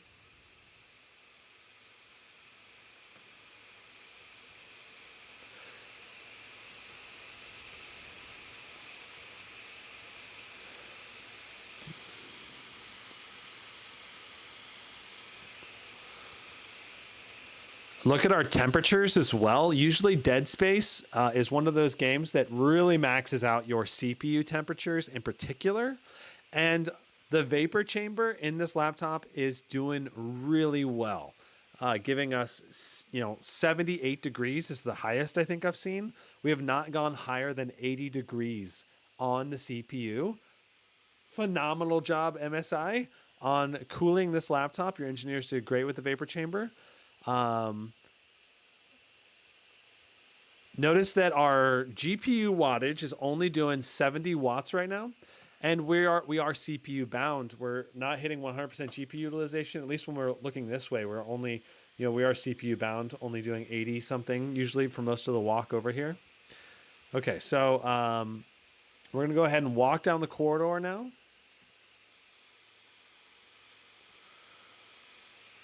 See what we get. It's doing really well right now. 89 FPS for an RTX 4060 is phenomenal. This is definitely above average and higher than I was anticipating that we would see in Dead Space.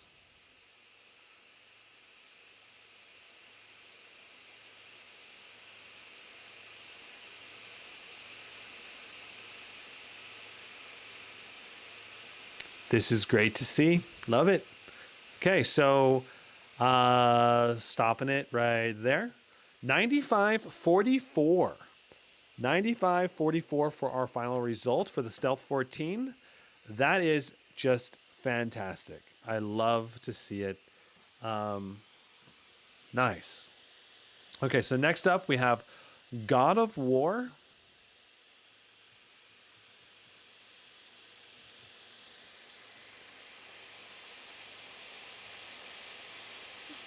Massa says, you're also phenomenal.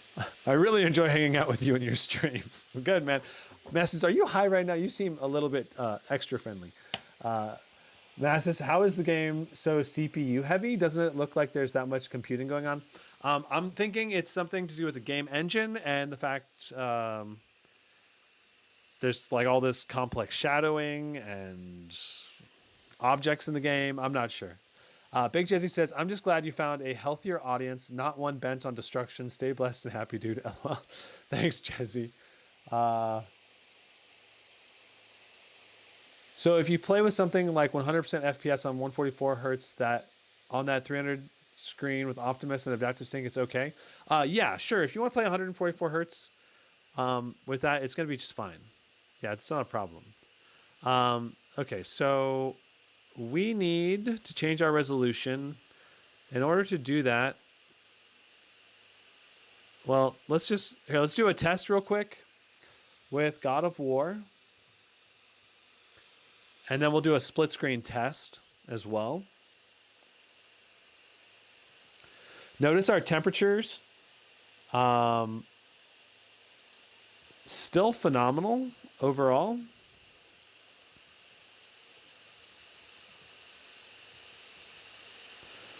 me just double check our settings. So we're at DLSS on quality, and we're 16 by 10 right now, right? I should probably just, yeah, screw it. All right, we're gonna do a quick test at 16 by 10. And then we're going to go do a test with 16 by 9.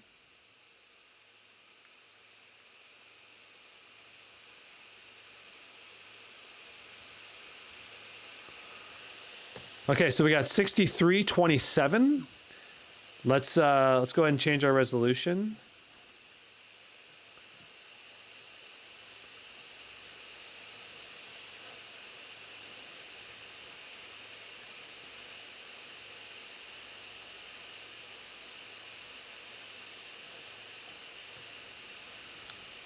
It's cool how God of War is actually capable of changing the resolution. No problem in the middle of the gameplay. Not all gaming laptops can do that.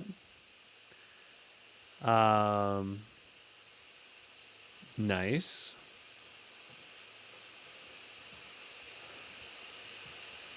All right. And here is 16 by 9. And let's go ahead and do our comparison with the other laptops now. So is it this one? Yes. So we're gonna get this to go forward. It's so funny. I've done like 5 layers of live streams on top of each other right now, is what we're doing.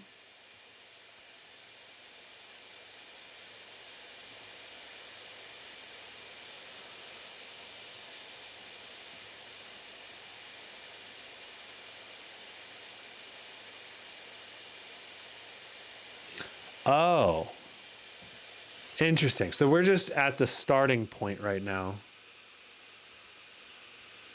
Looks like we're just like right here. Right. Okay. So this 5-way comparison. That's how we're doing it right here. We're doing it stationary. So the Zephyrus G15 doing 55 FPS on the 3070. Cyborg doing 43 with the 45 watt 4060. The G5 doing 49 FPS with the 75 watt. And then the Stealth 14 with the 90 watts doing 63. And so is the 4060 with the 120 watt rated, but it's actually doing 101 watts, 99 watts. So it's, and we're actually doing 87, 82, 87, 85 watts on the 4060. So we are not matching the wattage, but yet we are matching the FPS of the Zephyrus G16. Super interesting and weird. You know, you'd expect to see a little bit more FPS bump, you know, from doing it. Sorry, you'd expect to see a bit more FPS bump with the increased wattage going to the 100 watts, but we're not seeing it. So let's go ahead and do a solo run at 16 by 9. So I'm anticipating basically the same FPS or very similar FPS to what we had before. Just slightly higher, maybe a few FPS more because now we're 16 by 9 and it's a little less to render.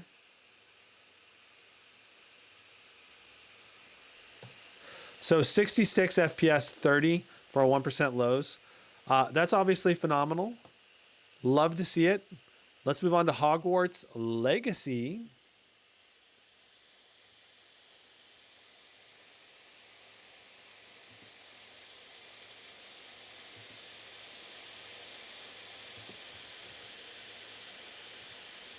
Shabam. Single FPS for single player with adaptive sync. All right, so that's not a big of a deal playing with lower FPS on that kind of monitor. No, in general, you're going to be fine. You don't need adaptive sync or G-Sync unless you're going sub 60 FPS, in my opinion. That's when you're going to really notice the difference, having adaptive sync or G-Sync.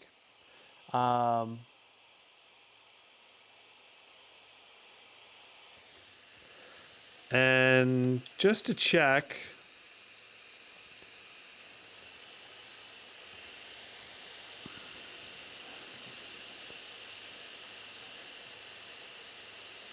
Yeah, this also does not have G-Sync. All right. And according to the manufacturer, we do have 90 watts. All right. That's according to the manufacturer. 90 watts is the maximum. And that does appear to be correct because that's what we're seeing. We're also not seeing any G-Sync settings inside of the control panel. So this is not a G-Sync panel. So loading into Hogwarts, we're going to see what we get compared to the other laptops, as well as do our own independent run.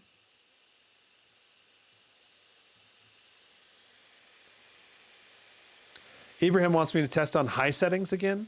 Why do you want me to test on high settings again? Immersion says, let's update the BIOS, LOL. Dude, don't scare me like that, okay? That's some scary language. Apex Legends, Warzone. We've got Apex Legends and Warzone coming up still. Don't worry. We will be testing those two coming up.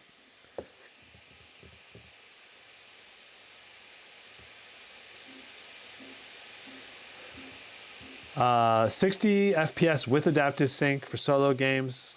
Yeah, you could go down to like 45 FPS if you have something like adaptive sync or G-Sync, and it still looks pretty good.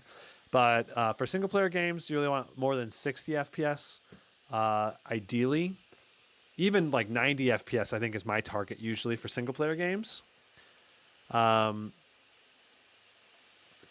I think the fluidity is much better above 90 FPS just in general. So we're going to be testing with frame generation enabled. We're going to set everything to ultra. We're going to turn ray tracing on, and textures will be on low. All right. And we're going to have to restart the game because we're turning on ray tracing. We got to turn ray tracing to ultra as well. There we go. All right. All of that is good. Let's go ahead and exit the game. And we'll reload back into it. When am I going to test the G14? Well, whenever the G14 comes out is my goal to test it. So 90 FPS is hard to hit with medium range laptops. Yeah, that may be true, especially on ultra settings. But on this laptop, you're going to be able to get more than 90 FPS if you just tweak the settings down a bit. Like maybe you turn off ray tracing, or maybe you turn DLSS down to balanced mode, turn on frame generation and frame generation enabled games. Especially if you're going to use frame gen, I do recommend going up to like 90 as the target. Sebastian is so hateable. Man, what are you talking about? Sebastian is so lovable, man. I don't know what you're talking about. I love Sebastian as a character. I wanted to save him so badly. But the dude was determined. All right, I don't want to give any spoilers away to the story, but man, Sebastian. That's a sad. I don't want to give any spoilers away. Dang it. Okay, but it's a good story. Hogwarts, it's a great side story, the Sebastian story. I really enjoyed that part of the Hogwarts single player campaign. I did beat all of Hogwarts, and I have completed the final ceremonies now. There might be a handful of side quests that I haven't done in Hogwarts Legacy, but I've basically discovered all of the map area and done like over 70-something% of the field guide. So yeah, I've basically completely beaten the game. I have not 100%ed the game though. But this is my test account. So this is my second copy of Hogwarts. So it doesn't have my full game save on it.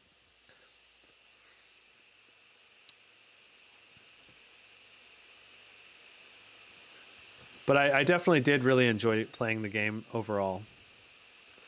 Okay, so right here, I believe, is where we are at for this side-by-side test.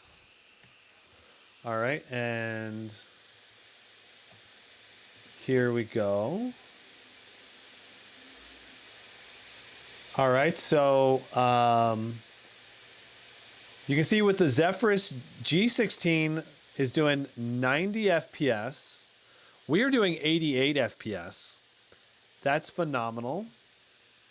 We might be able to change our screen just a little bit. I'm trying to match it as close as we can. Might want to back up just a hair. Okay.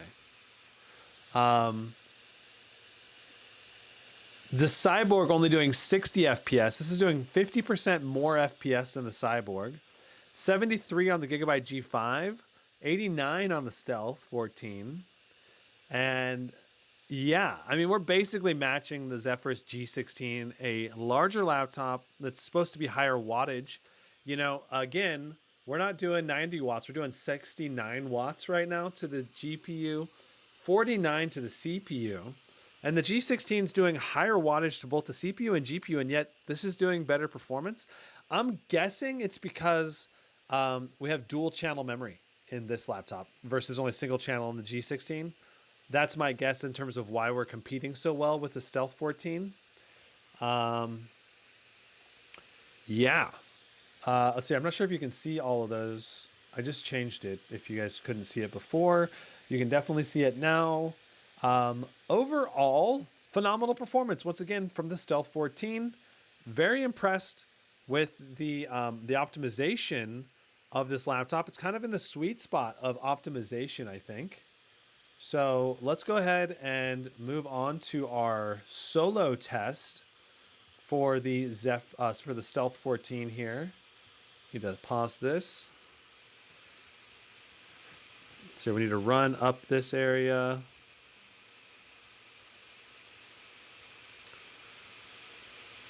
You know, our 1% lows so far have been excellent. And interestingly enough, we have not maxed the RAM usage for some reason on this laptop. Like, we usually are maxing 16 gigs of RAM in Hogwarts, and for some reason we are not maxing the RAM right now. So the amazing part to me about this is that we're on all ultra settings with ray tracing enabled, and we're still doing 80, 90 FPS. 75 right now for our average. But, depending on the scene, what we're looking at.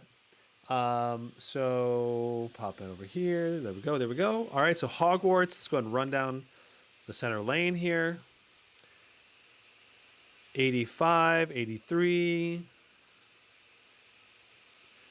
82, 81. It's going down a little bit as we run through this. Our 1% low, though, I'm not seeing any major stutters. I saw kind of a little. Oh, I just saw a stutter just now. Interesting. All right, so we got 79 FPS, 22 for our 1% low. We did have smooth gameplay for like 90-something%, and then we had like a load-in stutter.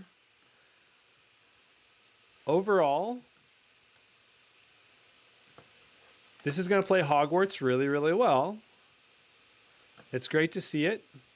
I think that, ideally you would want more RAM for this game, but that's still very, very good. All right. So moving on, let's see what our next, I've got another comparison, I believe. Witcher 3. All right, let's do the Witcher 3.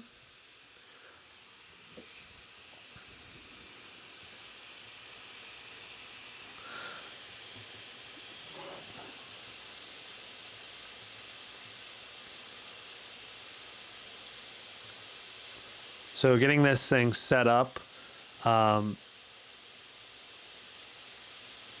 So we're going to do first our test on low settings, and then we'll do it on max settings.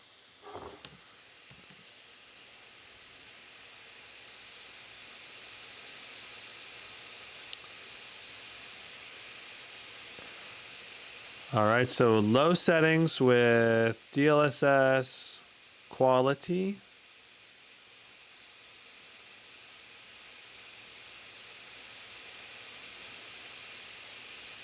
Frame generation enabled, 1080p full screen.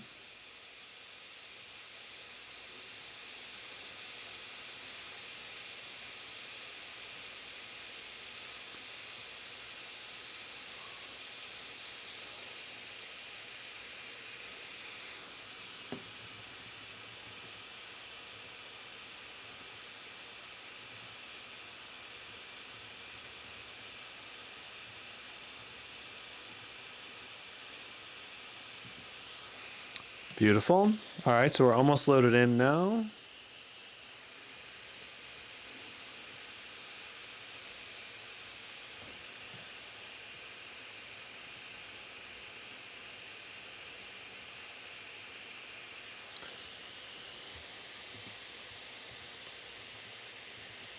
Okay, so here is Witcher 3 on low settings. We've got the Cyborg, Gigabyte G5, Zephyrus G16. We're doing 170 FPS with 61 for our 1% lows. We are 10 FPS behind the Zephyrus G16 right now. Our 1% lows are also a little bit worse. The Gigabyte G5 at 141 FPS. This is doing quite a bit better. The Cyborg doing 127. This is also better than the Cyborg significantly. Still better than the Zephyrus G16 with 117 versus 173. So yeah, this is doing phenomenally well overall. And it's just a little bit behind the Zephyrus G16. So that's really great. We're going to move on to our high settings now. We're going to do maximum settings, and then we're going to do our run through. So this is going to be ray tracing on ultra, DLSS to quality, with frame generation enabled. Double check my settings here. So you can see full screen, 1080p, 16:9, frame generation enabled, ray tracing ultra, DLSS on quality. All of that is looking good. All right, and let's go ahead and play this.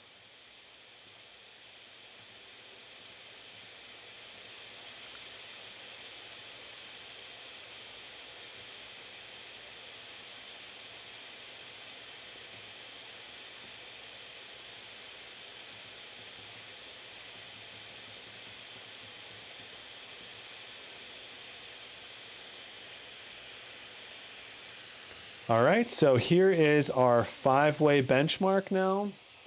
Let me zoom in just a little bit so you can see a little better. Notice that we're hitting right at the 90-watt average on the Stealth 14. That's phenomenal. Our temperatures are also really great, 74 degrees on the GPU, 67 on the CPU. Let me aim just a little bit different so you can see the numbers a little better. 75 FPS, 78 FPS on the Zephyrus G16, 59 on the G5, 53 on the Cyborg, the 3070 only doing 40 FPS in this scenario, and looks like the RTX 4050 with the Nitro 5 was doing 60 FPS. So just to give you a reference there, wow, phenomenal. Let's go ahead and do our run through of the game here. All right. So obviously we've already demonstrated that if you go to low settings, you can get some really insane FPS numbers going up to like 130, 170, you know. So basically maxing out the refresh rate of this display if you turn off all of the bells and whistles, visually speaking.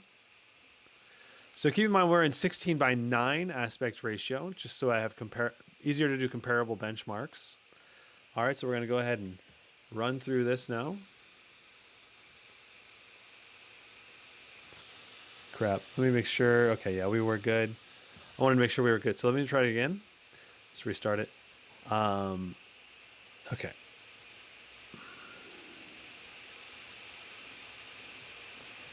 Oh, I did not reset the FPS counter.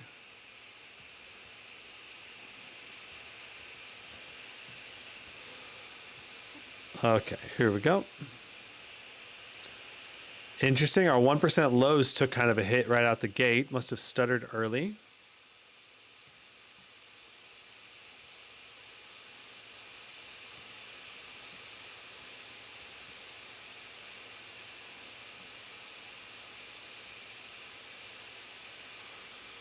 All right, so 76 FPS right now so far for our average, 28 for our 1% lows, which is obviously not amazing for our lows. Our temperatures on the GPU are a bit on the warmer side this time. but still well below 80. We have yet to see any game put our temperatures above 80, which is just fantastic. 78 FPS, 32 for our 1% low. Obviously, this is going to be very good performance. Like I said, though, if you were to use frame gen, I do recommend trying to target above 90 FPS because I think the game looks and plays much smoother in general, at least for a fast-paced game like this. So awesome.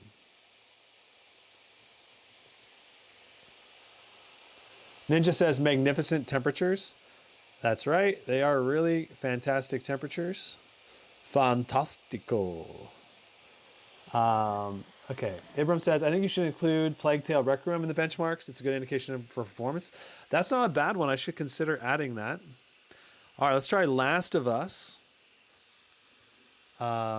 This is a game. This is a benchmark that I've started adding.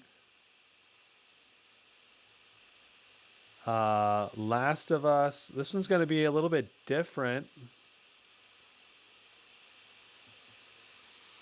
So we're going to have the RTX 3070. This is going to be harder to do. Okay, let me see here. So let's do browser split. We're going to need to make it bigger like that.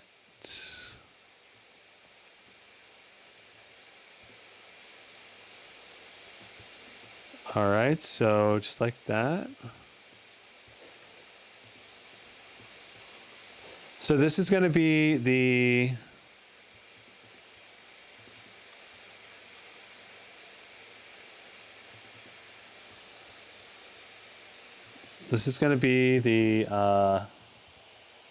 Zephyrus G15 3070 versus Zephyrus G16 4060.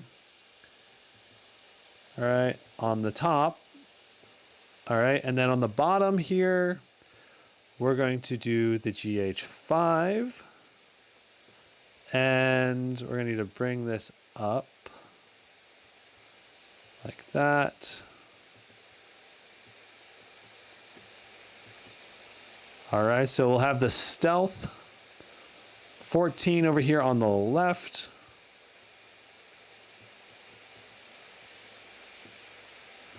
And I guess for now, I'll just put me on the right side over here. Hi, everybody. All right, so this is going to be The Last of Us. And then, of course, the last... I'm going to need to do new text, Stealth 14. 14, RTX 4060, 90 watt, boom, boom. And this is going to be over here. We're going to do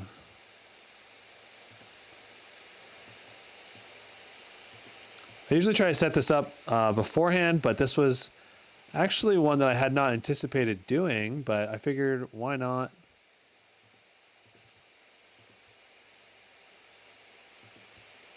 do it here.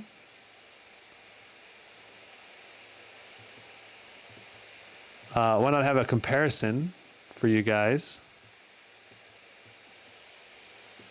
All right, so there's that.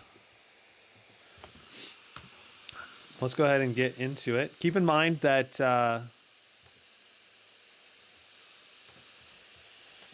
please keep in mind that we are doing a new start and that the shaders are not officially loaded all the way on the Zephyrus G14 or on any of these laptops. The shaders are not loaded on any of the laptops. So it's kind of like a fair comparison in that sense. Oh, and for our settings, let me see what settings we have everything set to for these laptops. Last of Us Full HD Plus. Interesting. So this is going to be 16 by 12 aspect, or 16 by 10 aspect ratio. I hope the game doesn't crash. It might crash the game, changing the resolution in the middle of it. And then what other settings do we have for this? Ultra settings with medium textures. Right. So with The Last of Us, one of the dilemmas of Last of Us is that it's going to have VRAM limitations for Last of Us. We only have 8 gigs of VRAM. The game wants more than 8 gigs on ultra settings, even at 1080p. So you have to go down to medium textures. The game still looks pretty good, but it definitely looks better when you go to high or ultra textures. So it's kind of a downside that the game's not optimized well enough.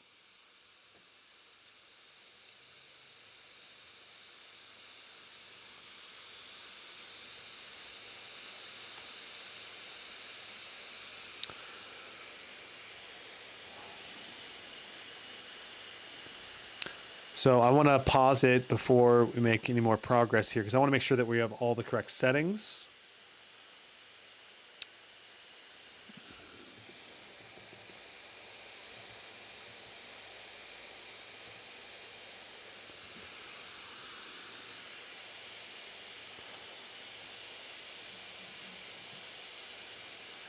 All right, so checking our settings. Our graphics, we are 16 by 10, full HD plus, basically. All right, and we're going to go to ultra settings. Textures, we're going to go down to medium on all of these. Apply changes. All right, and then I believe...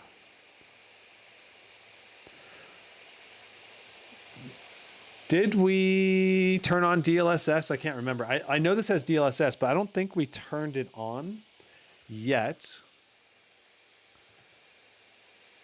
Okay, so this is good to go, I believe. So here we go.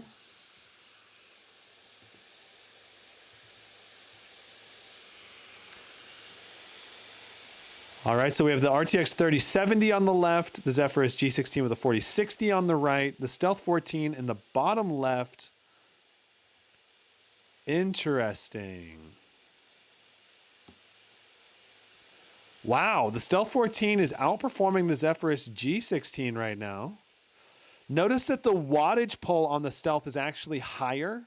And you remember, we have dual channel memory on the Stealth 14, so that's helping boost our performance on the Stealth. Yeah, we're performing noticeably better on the Stealth 14 right now. Of course, we also have faster memory, DDR5 memory. So that helps. Interesting. So 65 FPS versus 60 and 60 on the other two. You know, I wasn't expecting the Stealth 14 to actually beat these laptops at all. Our 1% low, interestingly enough, is not as high on the Stealth 14. Also notice our regular RAM usage is very high across all of these.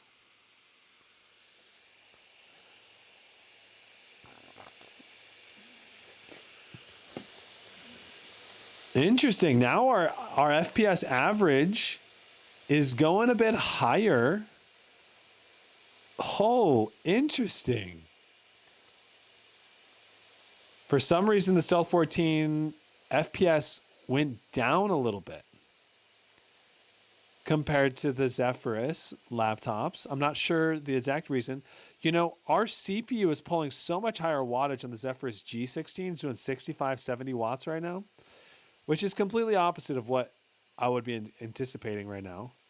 Still, our averages are 65 watts on both.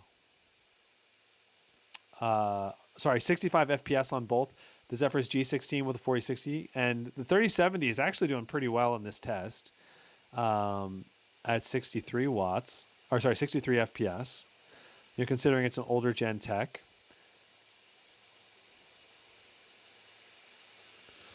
Nice. Okay. So one thing that I did want to show you now that we're in, so this is the Stealth 14 right here. You do have the option of turning on DLSS, which I didn't realize. All right, so if you go down here, you can go to scaling mode. You can go to DLSS on quality, apply those changes. All right, and now look at our FPS. We're jumping up to the 90s. So this is obviously going to be much better, much more playable. This is the way I would run it. Obviously, if I was playing on this, I would go for a closer to a 90 FPS average, as close as I can. Maybe even optimize a little bit higher to go a little bit higher FPS.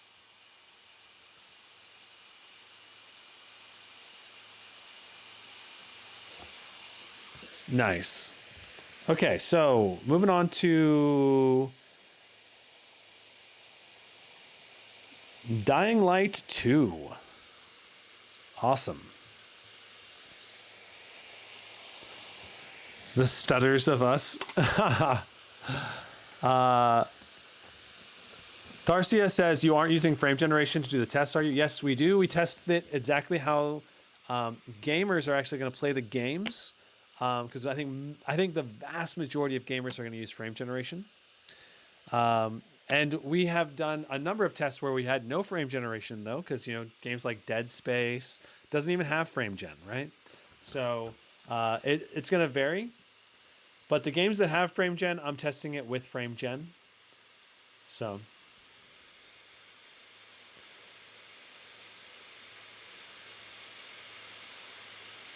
my concern, okay, so you guys are talking about the framework. The new framework laptop. I think that thing has a lot of potential.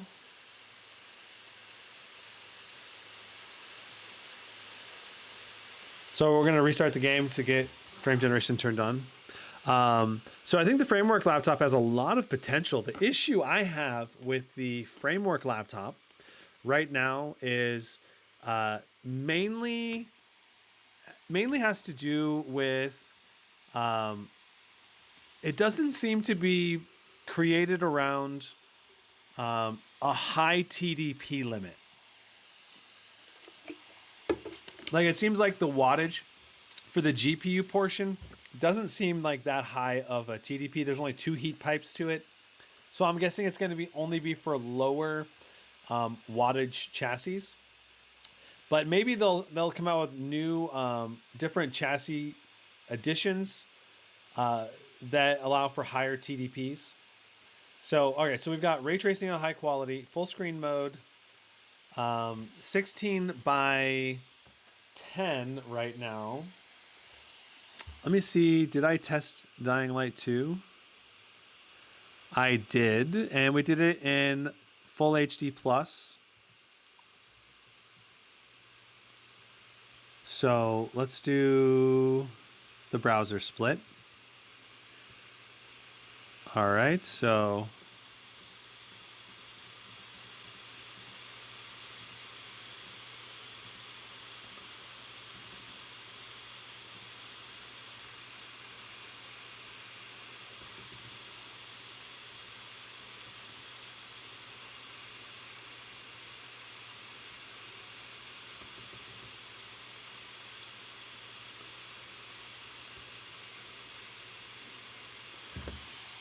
nice. Okay, so I think we're good to go to start this test.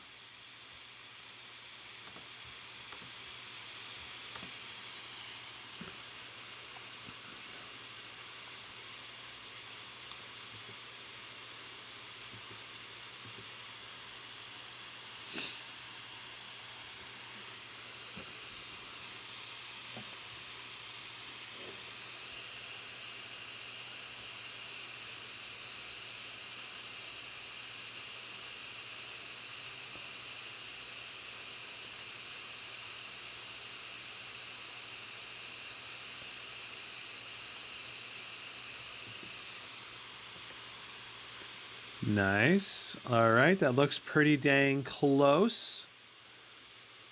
Very good performance for the Stealth right now. 97 FPS versus 88 and 56. The 3070 does not have frame generation enabled. That's the key difference here to keep in mind between these three laptops, is that 3070 doesn't have frame gen. So, and it just can't turn it on because of a hardware limitation of the 3000 series. Doesn't have the a hardware component that the 4000 series does have. Looks like the Stealth 14 is outperforming the Zephyrus G16 by about 8 FPS or so. Very interesting. Z-Balds, what's up, man? Welcome back to the live stream. Thanks for being a member. 40 series back is 40 series at the efficient graphics problem. Yeah, they're ruined with bad naming chip on laptops. Yeah, they had a weird. They had a weird naming scheme this year when they bumped everything by 10. Very controversial, in my opinion.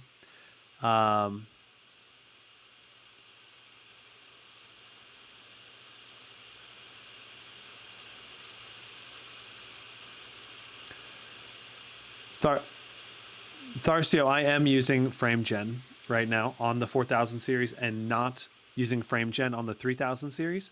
But the 3070 is very similar to the 4000 series in terms of raw rasterization performance. So, okay, so I'm not sure exactly what our number was, but it was pretty dang close to 99. Let me go ahead and look at the stream and see what the very end is.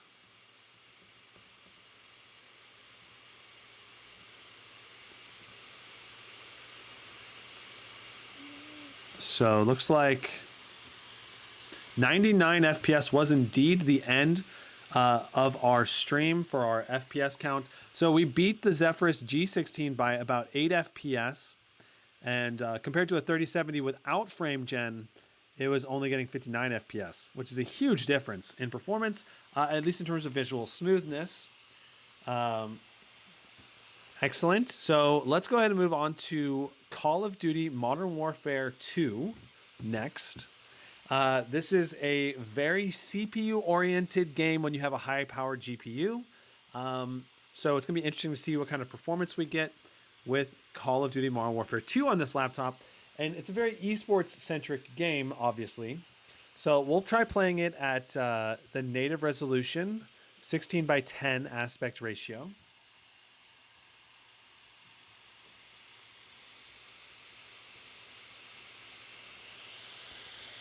Tharsio says something like a detachable. Okay, I was thinking about possibly having an external thermal solution to use those framework laptops in the future, like a Clevo did with water-cooled solution. Something like a detachable form of copper fans, thermal solution. Possibly, Tharsio. The thing is, it has to be. If you were to do something like a detachable GPU, like at your it has to connect to the motherboard using the pins on the framework laptop. So you can't just, you'd have to be very specifically engineered and designed for it, probably by framework, to make it work.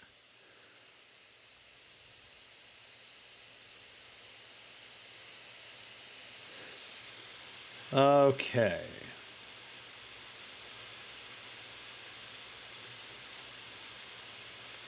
Signing my soul away now here.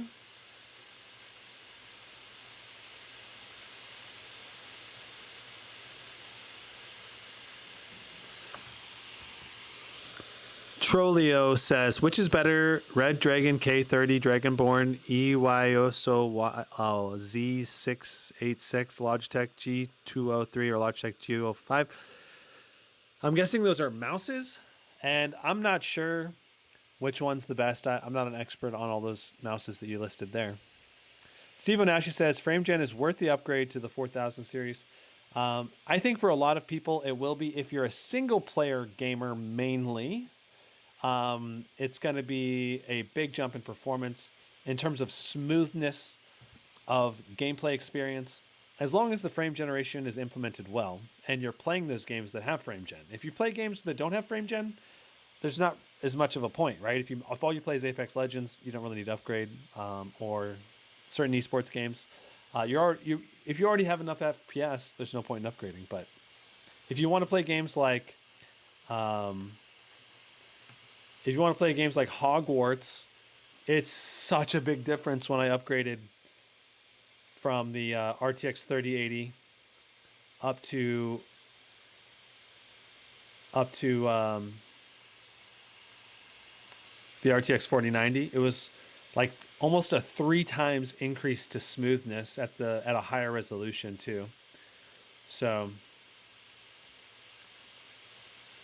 okay, so DLSS on quality, minimum is our settings. Textures on high. All right. See if it'll let us play. Looks like we crashed the laptop.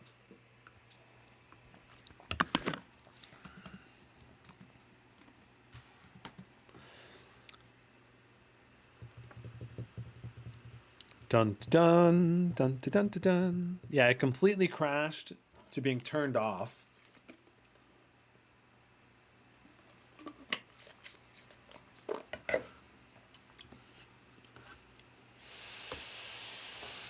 Wait, no, it went into hibernation again. It is so weird. That's such a weird bug.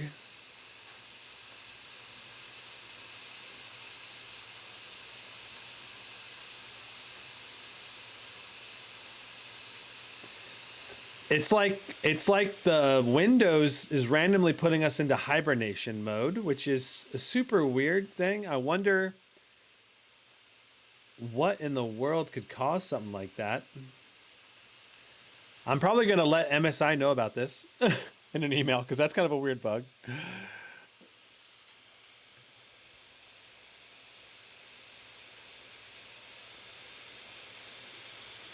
Check event viewer. I'm not sure how to look at event viewer, so I'm not sure what to look for, you know?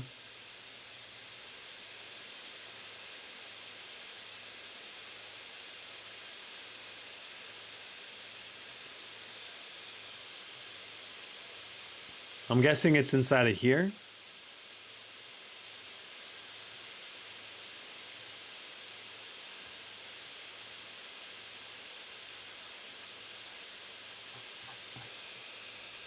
Check event viewer administrative.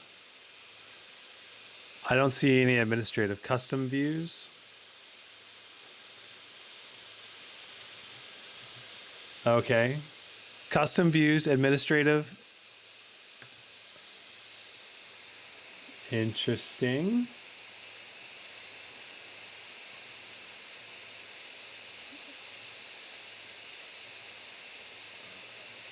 Embedded controller did not respond within specified timeout period.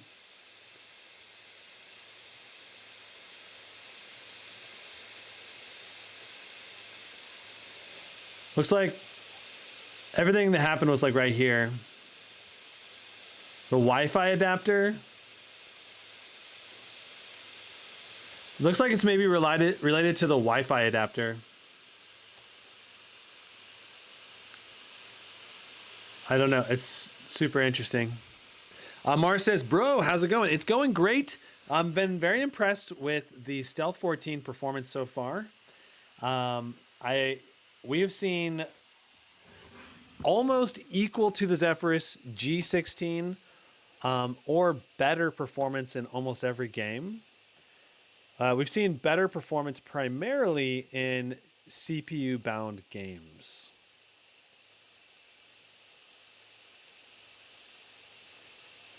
So we'll see if we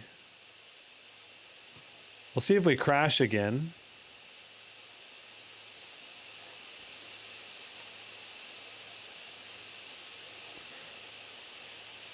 We did not crash. So minimum with DLSS on quality and textures set to high.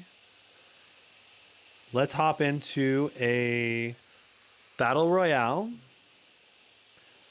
For some reason, Battle Royale solos is not available.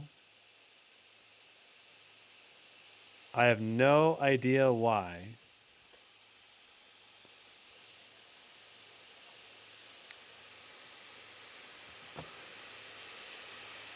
Oh, Steven says send the logs to MSI. Interesting. Where do you export them?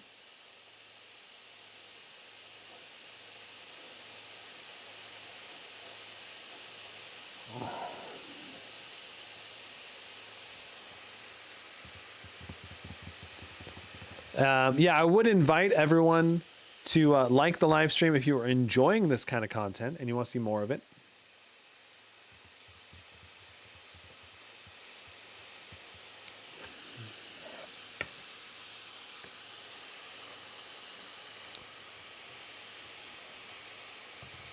I keep meaning to test all the different fan profiles out to see how the performance is, works in different fan profiles, but I meant to do that in Hogwarts.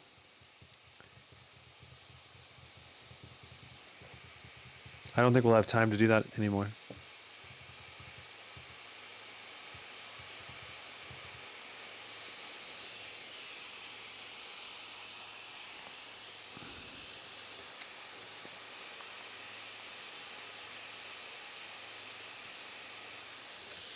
Derek says, I don't get why Activision randomly removes Battle Royale modes.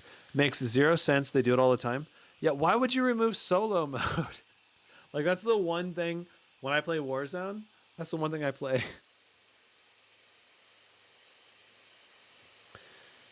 Okay, so it's found us a match. It's getting more players put together.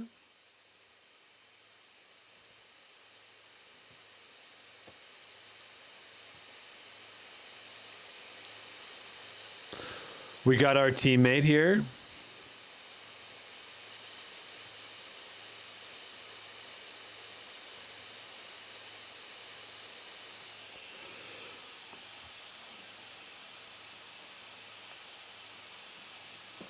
Oh, yeah.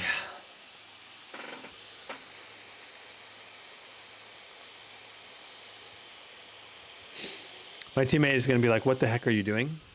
Because I'm not going to do anything he says. Okay.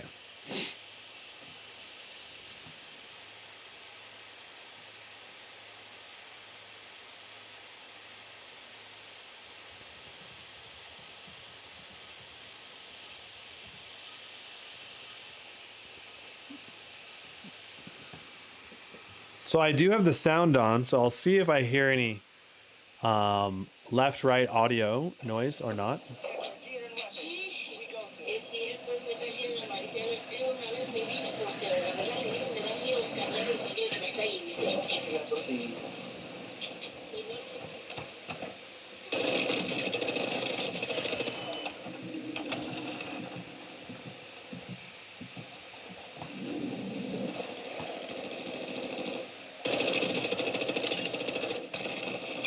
We're dominating.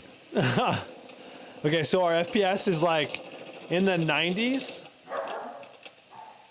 which is obviously very good.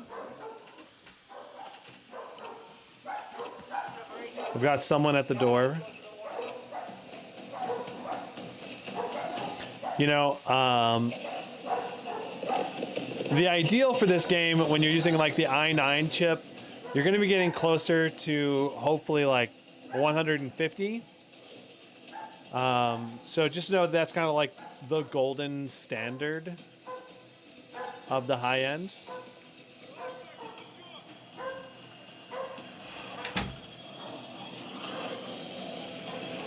Okay, so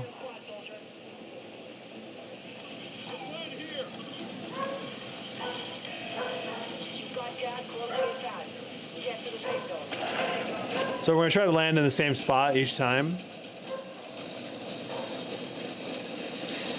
so I can do my benchmark consistently.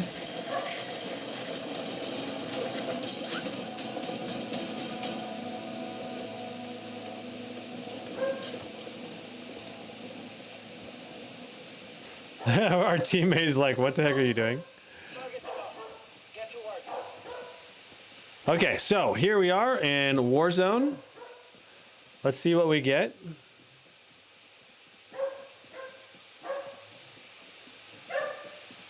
My doggy doesn't want to stop barking. He bork bork. Okay, so 90 FPS with 50 for our 1% lows. This is obviously going to let us play the game pretty well, but it's not going to be like an ideal gaming experience, I would say.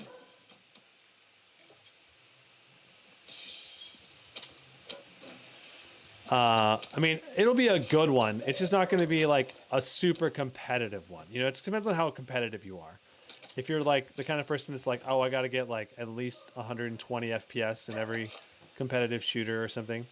There's not much more that you can do to boost the FPS on this thing.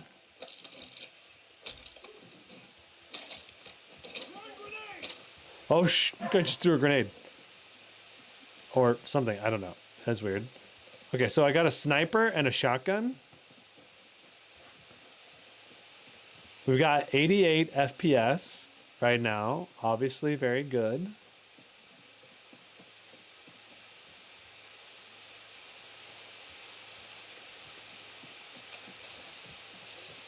Pretty interesting. I mean, this is obviously very fluid gameplay.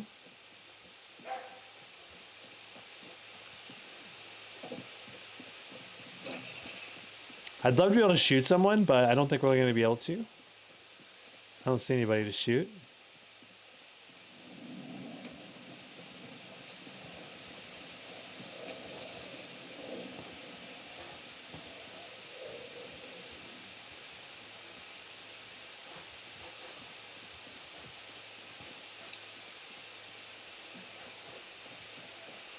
Shwam. So our FPS has been phenomenal. Or I guess not phenomenal, but our temperatures have been phenomenal. That's what I meant to say. Our temperatures have been phenomenal. 64 and 71. Like, it shows you that you could definitely, MSI could probably put the CPU, GPU TDP a bit higher. Is that our teammate? That is. Is this? This guy's got to be a bot, right? Like, he is just a bot running around.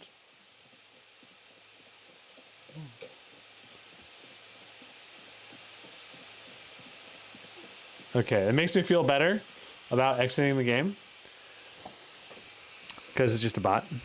So, phenomenal. It wasn't like the highest FPS. I wish that we could get higher FPS, but it's still very good performance, obviously, right? Like, it's going to be hard to complain about that performance level because it's very good performance for a 14-inch chassis. Gonk says, yo, I've been looking for this laptop for college. Yeah, this would be a great college laptop for sure. Steven actually says, my dog is noticing your dog. Yeah, I bet. Okay, so under the event viewer,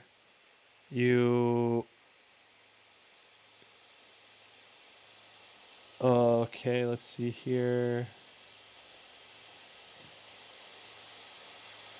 Export custom view.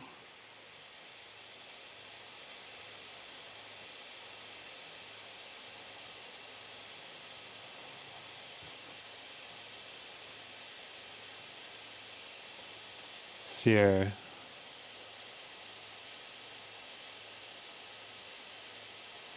Save all events as custom view.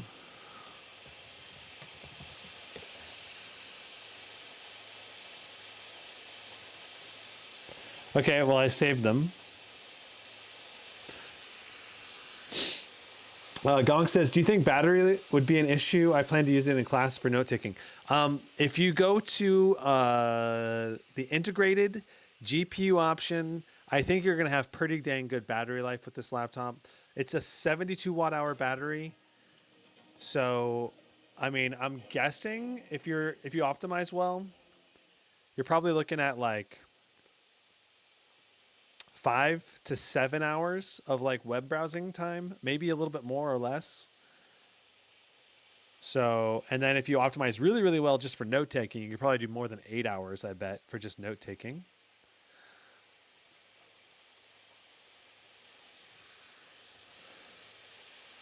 Okay. So here we are, 16 by 10, full screen.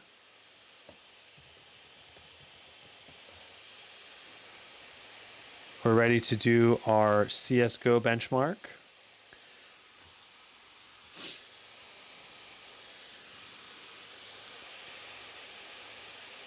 Baka says casual gaming on 14 inches seems viable now. Yeah, it definitely is super viable. Like this thing is super thin, super light, and yeah, it's gonna play games really, really well. So we're doing more than 400 FPS, dipping into the 500s, mainly on 500s now. It's just cranking through this game, no problem.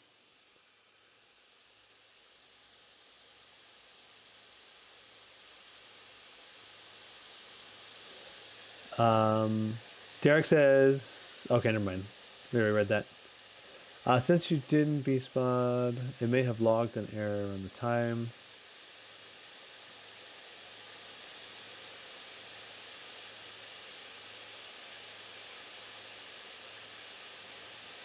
Yeah, Gonk, I would say that if you are looking for a college laptop for maximum battery life, I'm guessing, we don't know for sure yet, but I'm guessing the Ryzen 8 core chips, the new ones, the Phoenix line, they're going to be probably a bit better battery life than these Intel chips.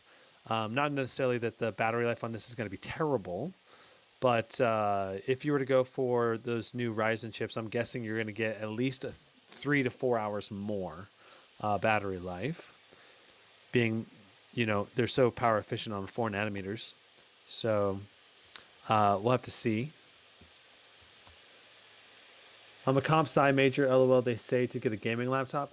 Oh, yeah. Yeah, if you're going to do, programs that need computational power or GPU power, you definitely should get a gaming laptop for that type of college degree. I would agree with that. All right, so we got 427.85, so 428. All right, so let's go ahead and dip into Apex Legends now.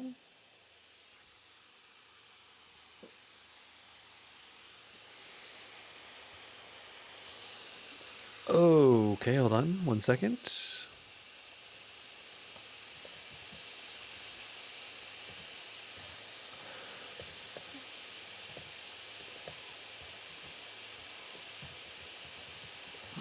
Got to change our maximum FPS to 300 plus.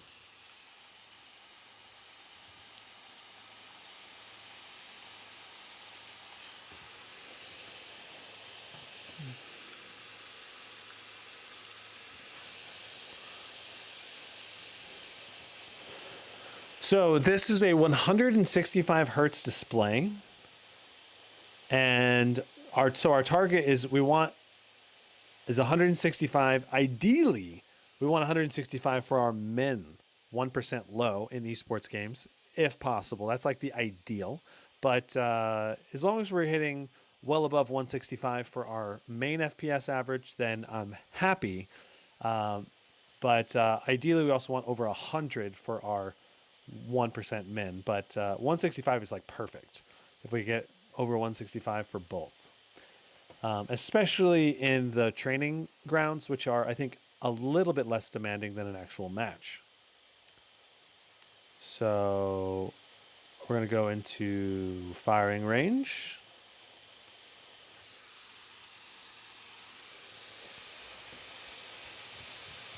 Stephen Ash says, I wish I had this when I went to college. I was rocking one of those ROG behemoths that weighs 12 pounds.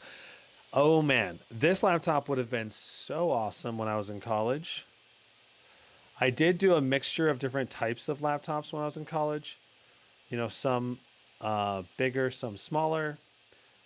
But yeah, this thing would have been just phenomenal for a college student. Okay, so no VSync. We are doing high settings initially. All right. We're doing our native 16 by 10. All right, so here we go. Oh, hold on.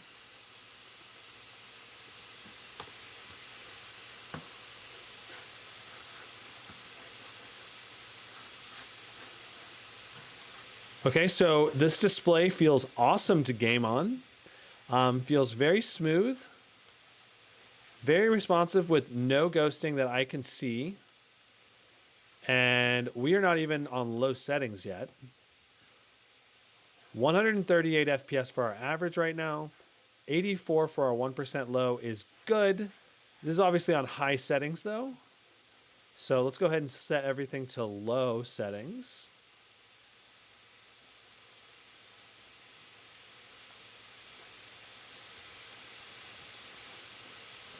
And we'll reset that. All right, let's see what we get for our 1% lows now. And it feels extra responsive and buttery smooth now. 252 FPS. We'll start it one more time. But 255 FPS with 129 for our 1% low. That's really great.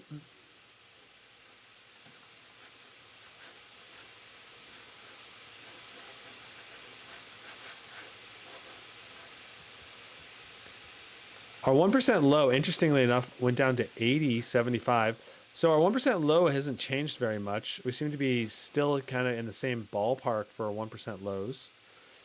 But our main FPS is just phenomenal at 255. Though this is a game where 1% lows does matter a lot.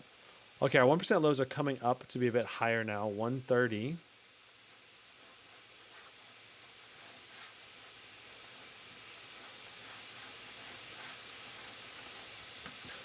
Nice.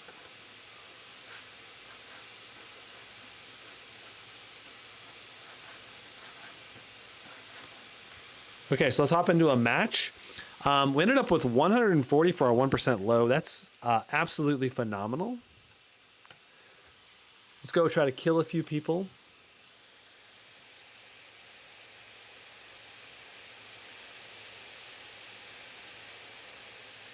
I would forget to silence the ROG boot up sound. It was like the worst in small classrooms. Yeah, it just goes, ka-cha! Or dude, I used to have a MacBook when it would go, brung, when you turned it on.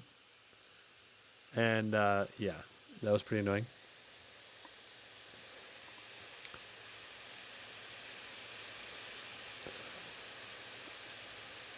You lugged around an Alienware 17. I had an Alienware M17.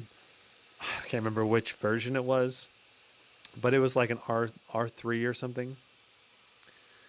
Yeah, and yeah, I have definitely broken some laptop straps. I haven't broken my recent laptop in several years though. Laptop bag. What brand is this one? This one's Targus. That laptop bag is just kicking ass. It's been doing great. You had to repair your Alienware M17 a lot? Or Alienware 17? Was it, what did you have in yours? I had, so my Alienware 17 had two 660Ms. So it had two 660Ms and SLI, but it could go up to two 680Ms. I believe. It was insane. It was like this thick. It was absolutely enormous machine. All right, so I'm gonna turn the sound on. I'm gonna try to do a spatial audio test right here at the beginning.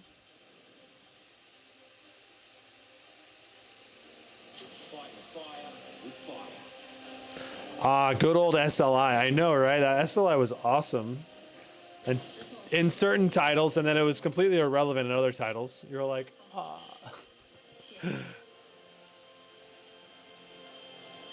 A 765M. Oh, nice.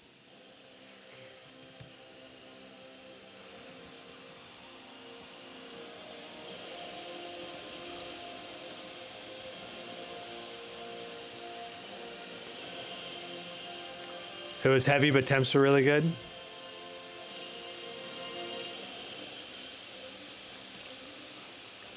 What do I want?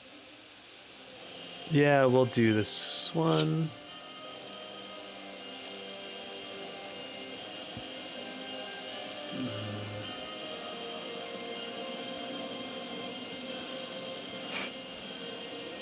Oh, I gotta turn on auto sprint.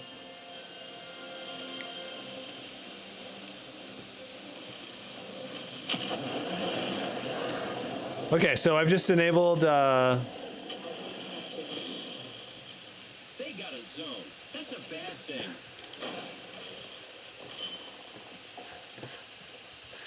just enabled the FPS counter as we were flying there.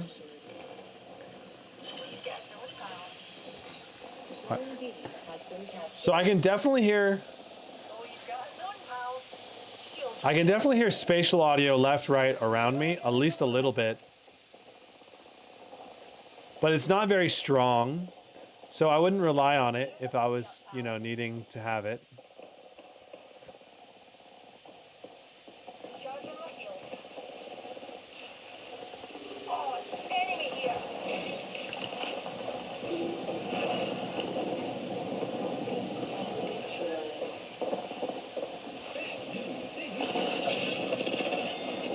How did he get up there behind me? He was just inside this room. I thought he was going to be to the right. Well, he got me pretty good. 4700 HQ, 7, it was heavy, but temps were good. Yeah, that. Obviously very good. Your first gaming laptop was a 260M.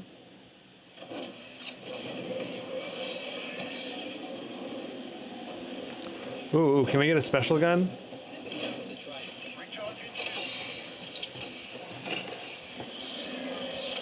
We can.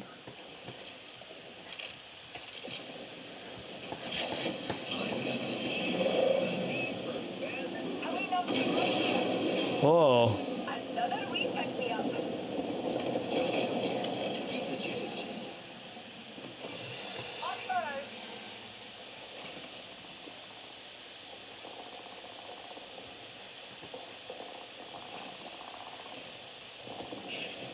Recharging my shields.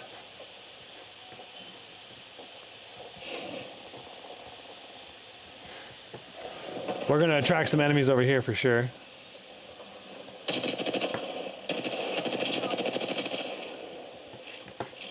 Give me my shield to recharge.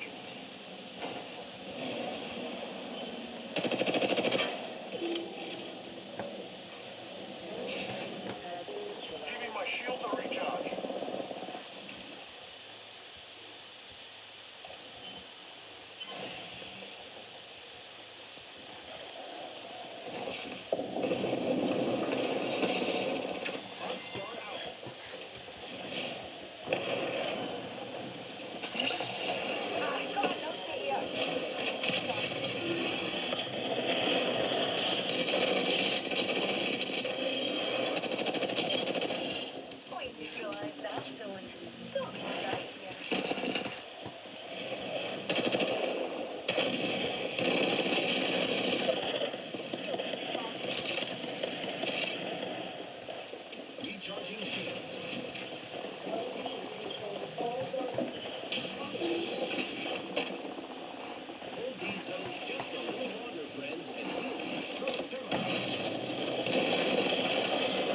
Oh my gosh, I got obliterated. So overall 210 FPS. We did get at least one kill.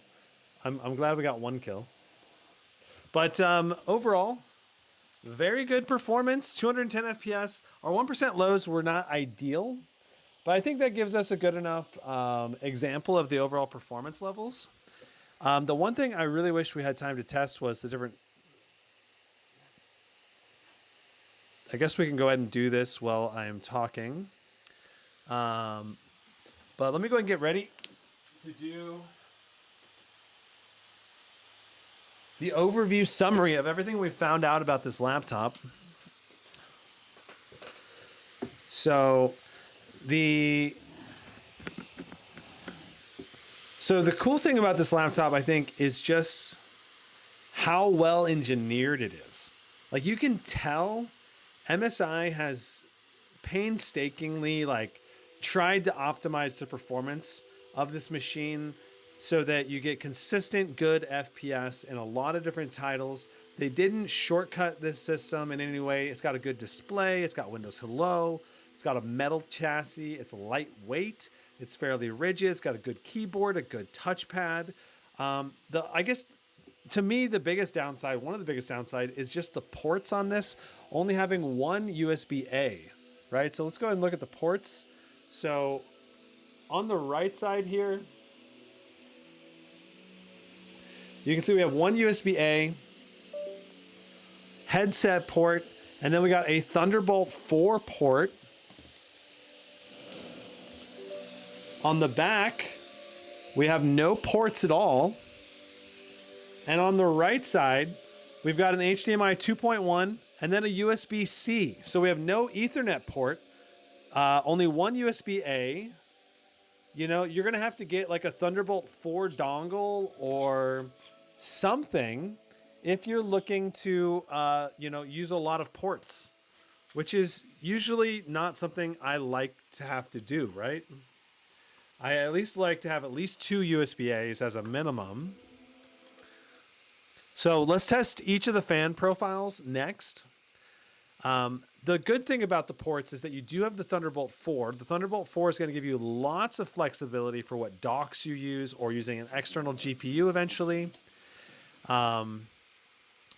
So there's that. And then you also have a USB-C. There is power delivery. And then the USB-A is also a fast USB-A at least. And the HDMI 2.1 is a good USB, or a good HDMI 2.1, which is the faster HDMI. And then there is DisplayPort out for both of the USB-C ports, so you can use those for external display outputs as well.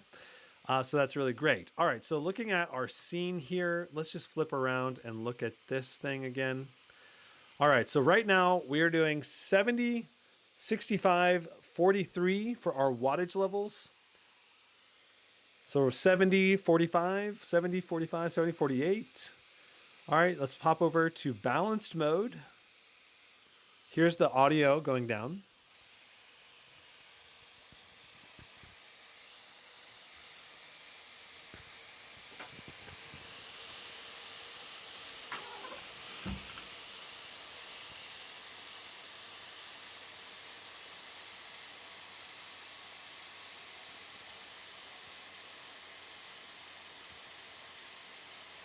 So balanced mode, the fans are now much quieter. You can hear the fans going quieter and quieter.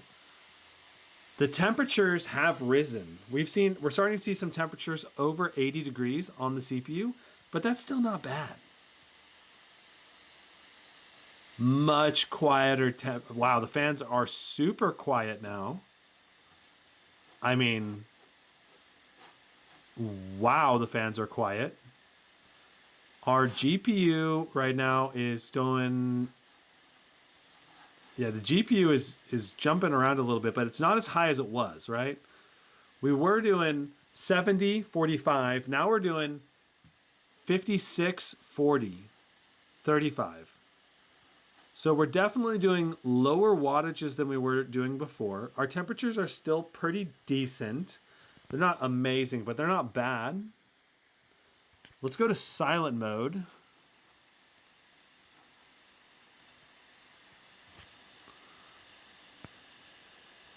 Let's see how much quieter it gets.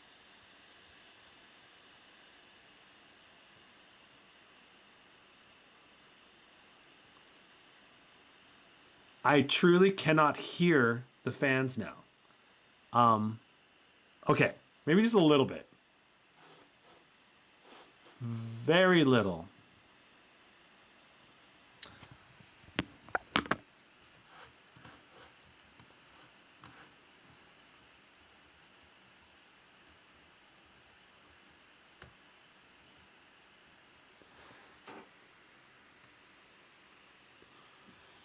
Yeah, so the fans are still going. They're still spun up.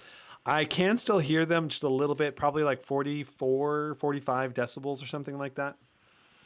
I'm putting the mic down really close to the fans there.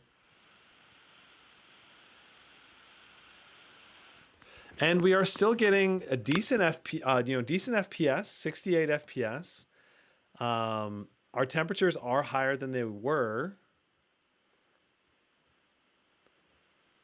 So silent mode is going to be game friendly. Some silent modes, they completely neuter the game performance entirely, but this is going to still game, but it's going to be noticeably less FPS, right? Because, I mean, we were doing like 80, 85 FPS through here. Now we're doing 60, 65. So it's kind of like you've got a Cyborg 15 on your hands now in silent mode, because you're basically being capped in the 45 watt range for the GPU and only 30 watts to the CPU. So overall, that's phenomenal. Super battery. Let's see what that does.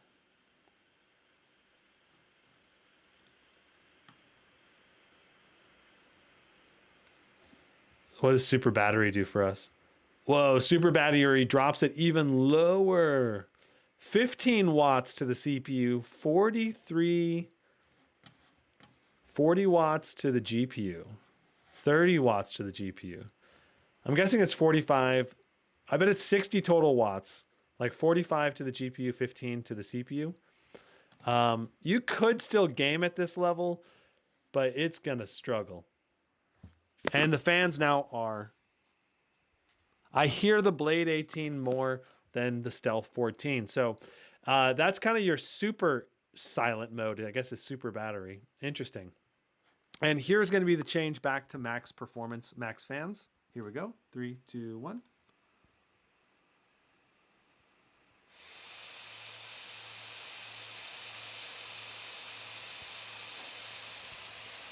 Okay, and here's our performance gain. Now from less than 45, 50, 60 FPS in the super battery mode, we're pumping 80 watts back through the GPU, 45 watts to the CPU, and the gameplay is much smoother once again. Awesome. So there's the different performance modes. It's very interesting to see. All right, so let's go ahead and wrap up a full summary of everything that we have learned about the Stealth 14.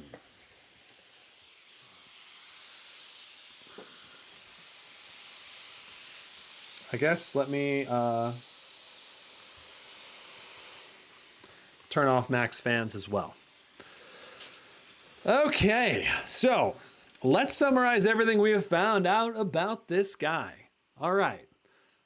This little dude is tiny and it feels very premium in my hands. Like it doesn't feel plasticky. It feels like a metal laptop. It's not quite as distinctly metal as aluminum, but it definitely feels a bit more premium than a plastic laptop. Now, the fact that it has all metal chassis and it's a magnesium alloy, it's very, very light, lighter than your typical metal laptop would be. It's kind of in a similar weight category as plastic, but having the more premiumness of a metal. The keyboard on this felt great. Taking the bottom off of this was fairly easy as well. And the internals, we do have some upgradability, but we only have one SSD slot, 2 SODIMM memory slot upgrades available. And then we have, of course, the Wi-Fi you can change out. A 72 watt hour battery should get us in the 5 to 7 hours of battery for web browsing, but it's gonna vary a lot depending on what you do with it. You can kill it very quickly if you don't optimize at all. You could probably push it over 8 hours with proper optimization for just like note taking with Wi-Fi and Bluetooth off and brightness down. The trackpad on this was excellent, and I think it is overall sized just about right. Now, Windows Hello. Whoa, we got max fans still on. Windows Hello worked really well on this laptop and logging me in consistently every time without any kind of issues or complaints. The webcam also is about average for a gaming laptop. Nothing special, nothing to write home about. It's kind of grainy, lower resolution. The speakers on this were surprisingly good. Very good bass because this has 2 dedicated subwoofers to it.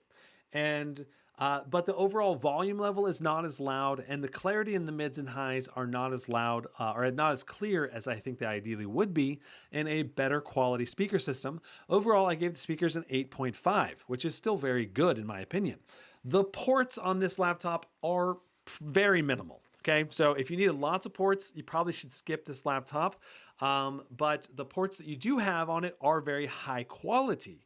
You do have a power adapter port, HDMI 2.1, two USB-Cs, and both of them support DisplayPort. The Thunderbolt 4, there is power delivery on the USB-C input, not the Thunderbolt 4, I believe. Not sure on that though. We have one USB-A and then the headset port on this other side. So at least you do have Thunderbolt 4 support for Thunderbolt 4 docks and other types of peripherals. That does help a lot with your Thunderbolt or your minimal port selection if you need to dock it when you get home. But yeah, in general, the ports on this are about as minimal as you can possibly get. So if you need lots of ports, I would say skip this laptop and go for a different one. But other than that, there's not too much to hate. The hinge on this is extremely rigid and it goes all the way back.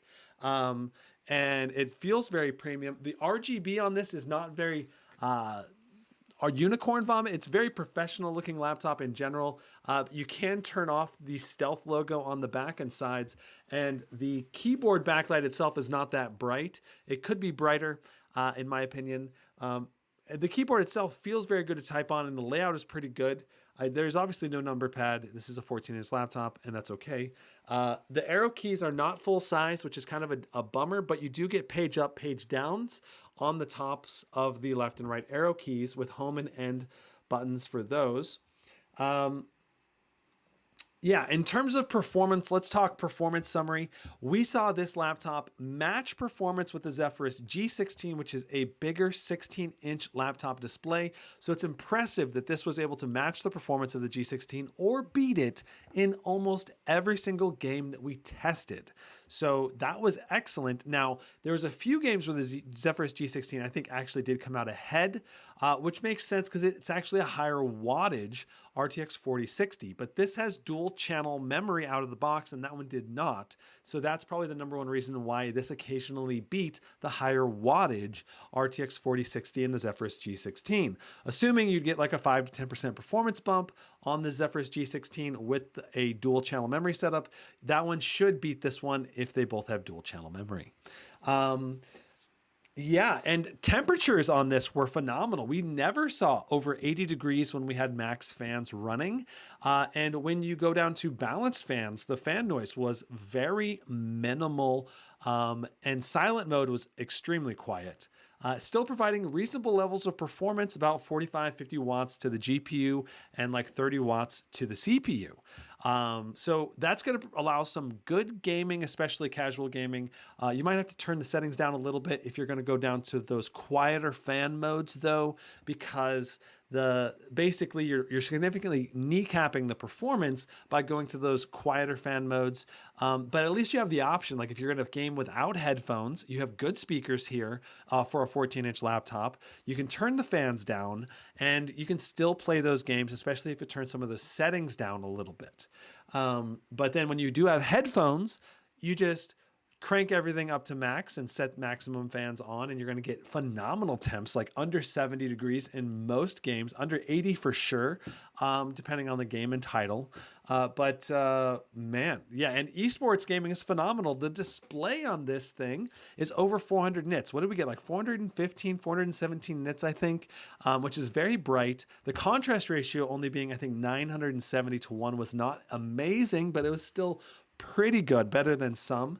And then, of course, the color gamut being close to 100% sRGB and closer to like 88-ish, 87% P3 color gamut. And Adobe RGB is still very good, very vibrant display. And there was no ghosting on it. You could totally play esports on this gaming laptop, no problem. So when you compare this Stealth 14 versus the competition out there, I would say the Stealth 14 is basically like a more premium, finely tuned machine compared to something like the Pulse 15, right? The Pulse 15 you know, it does cut some, you know, make some budget cuts with its chassis being predominantly plastic, you know, and the fact that I don't think the Pulse 15 had Thunderbolt 4, and the Pulse 15, the display, even though it's QHD, this one is brighter. This one has Windows Hello on it. And of course, this is an all metal chassis. So that's like, there's a lot of premiumness that you're getting with this. Even against something like the Zephyrus G14, the G14 being an all plastic chassis, where this is an all metal chassis, definitely I think gives the Stealth 14 an edge in terms of build quality and like premium all around feel. Now, I still think the Zephyrus G14 is going to be a better option for a lot of people if you need something that's like an ultra bright display with the mini LED going up to 600 nits on the G14. But I still think this is a very good option, and I don't think it's going to be like if you were to get this versus the G14, both the laptops are going to play phenomenally in games. Both of them are going to be very portable. The G14 is going to have better ports. The Blade 14 is probably also going to have better ports. And I don't know. The big thing is, on a 14-inch chassis, I would go with a full HD plus, which is 1920 by 1200 resolution over QHD, because QHD is not going to, you're not going to be able to tell the difference at 14 inches as much at a typical viewing distance compared to a QHD display. And if you're going to primarily play games on it, then having the additional resolution is just going to make it harder to pump out the frame rates to have great frames. So for a 14-inch chassis in general, I would recommend a full HD plus, unless you have the budget to go with an RTX 4080 or 4090, where you get the additional VRAM and you can really make sure that you're pumping out crazy frames for the QHD resolution. Now, of course, if you go to 16-inch or 18-inch, then QHD I think becomes a little bit more important, because it's easier to tell the visual difference between a QHD and full HD display. So yeah, that's kind of my summary of the Stealth 14. It's kind of a phenomenal little beast. And I had almost no issues with it. The only technical issues we had with the Stealth 14 the whole time we were testing was it went into hibernation mode twice on us for apparently no reason. I don't know why it went into hibernation mode. I'm going to try to ping MSI about that, and I'll make a pinned comment if I hear anything back from them about what's going on with why it went into hibernate mode. My guess is it probably needs some kind of driver update. It looked like in the Windows Event Viewer, it might be related to the Wi-Fi card triggering some kind of error. But it crashed once in Timespy, and then once again in, what was it? Call of Duty Warzone 2. So it was two CPU bound areas of the testing. So anyway, yeah. So I see chat is pretty quiet right now. No questions as far as I can tell. I think overall, if you're looking for the best performance per dollar, probably don't get this. But if you're looking for something that's a nice blend of premium, good performance, good temperatures, I think this is a very viable option if you're looking for something that's ultra portable and you can take with you, and something that hopefully will be very reliable over the years, I'm hoping, because the hinge did appear to be very sturdy and solid on this laptop. So yeah, and obviously temperatures were excellent. I don't know, it's hard for me to get any major complaints about this laptop aside from the ports. If the ports work for you, why not? I think it's a great option. Stephen Ashley says, another great stream. Thanks guys so much for stopping, and thanks so much for all the kind comments today. I will have another stream for you guys before the end of the week, hopefully, with a triple monitor setup. That's right, a triple monitor setup on a gaming laptop. Had someone send me those monitors, so be sure to subscribe so you don't miss out on that. And of course, lots of more gaming laptop reviews and live streams coming up soon. So thank you so much for stopping by. I'll see you in the next one. Brandon out.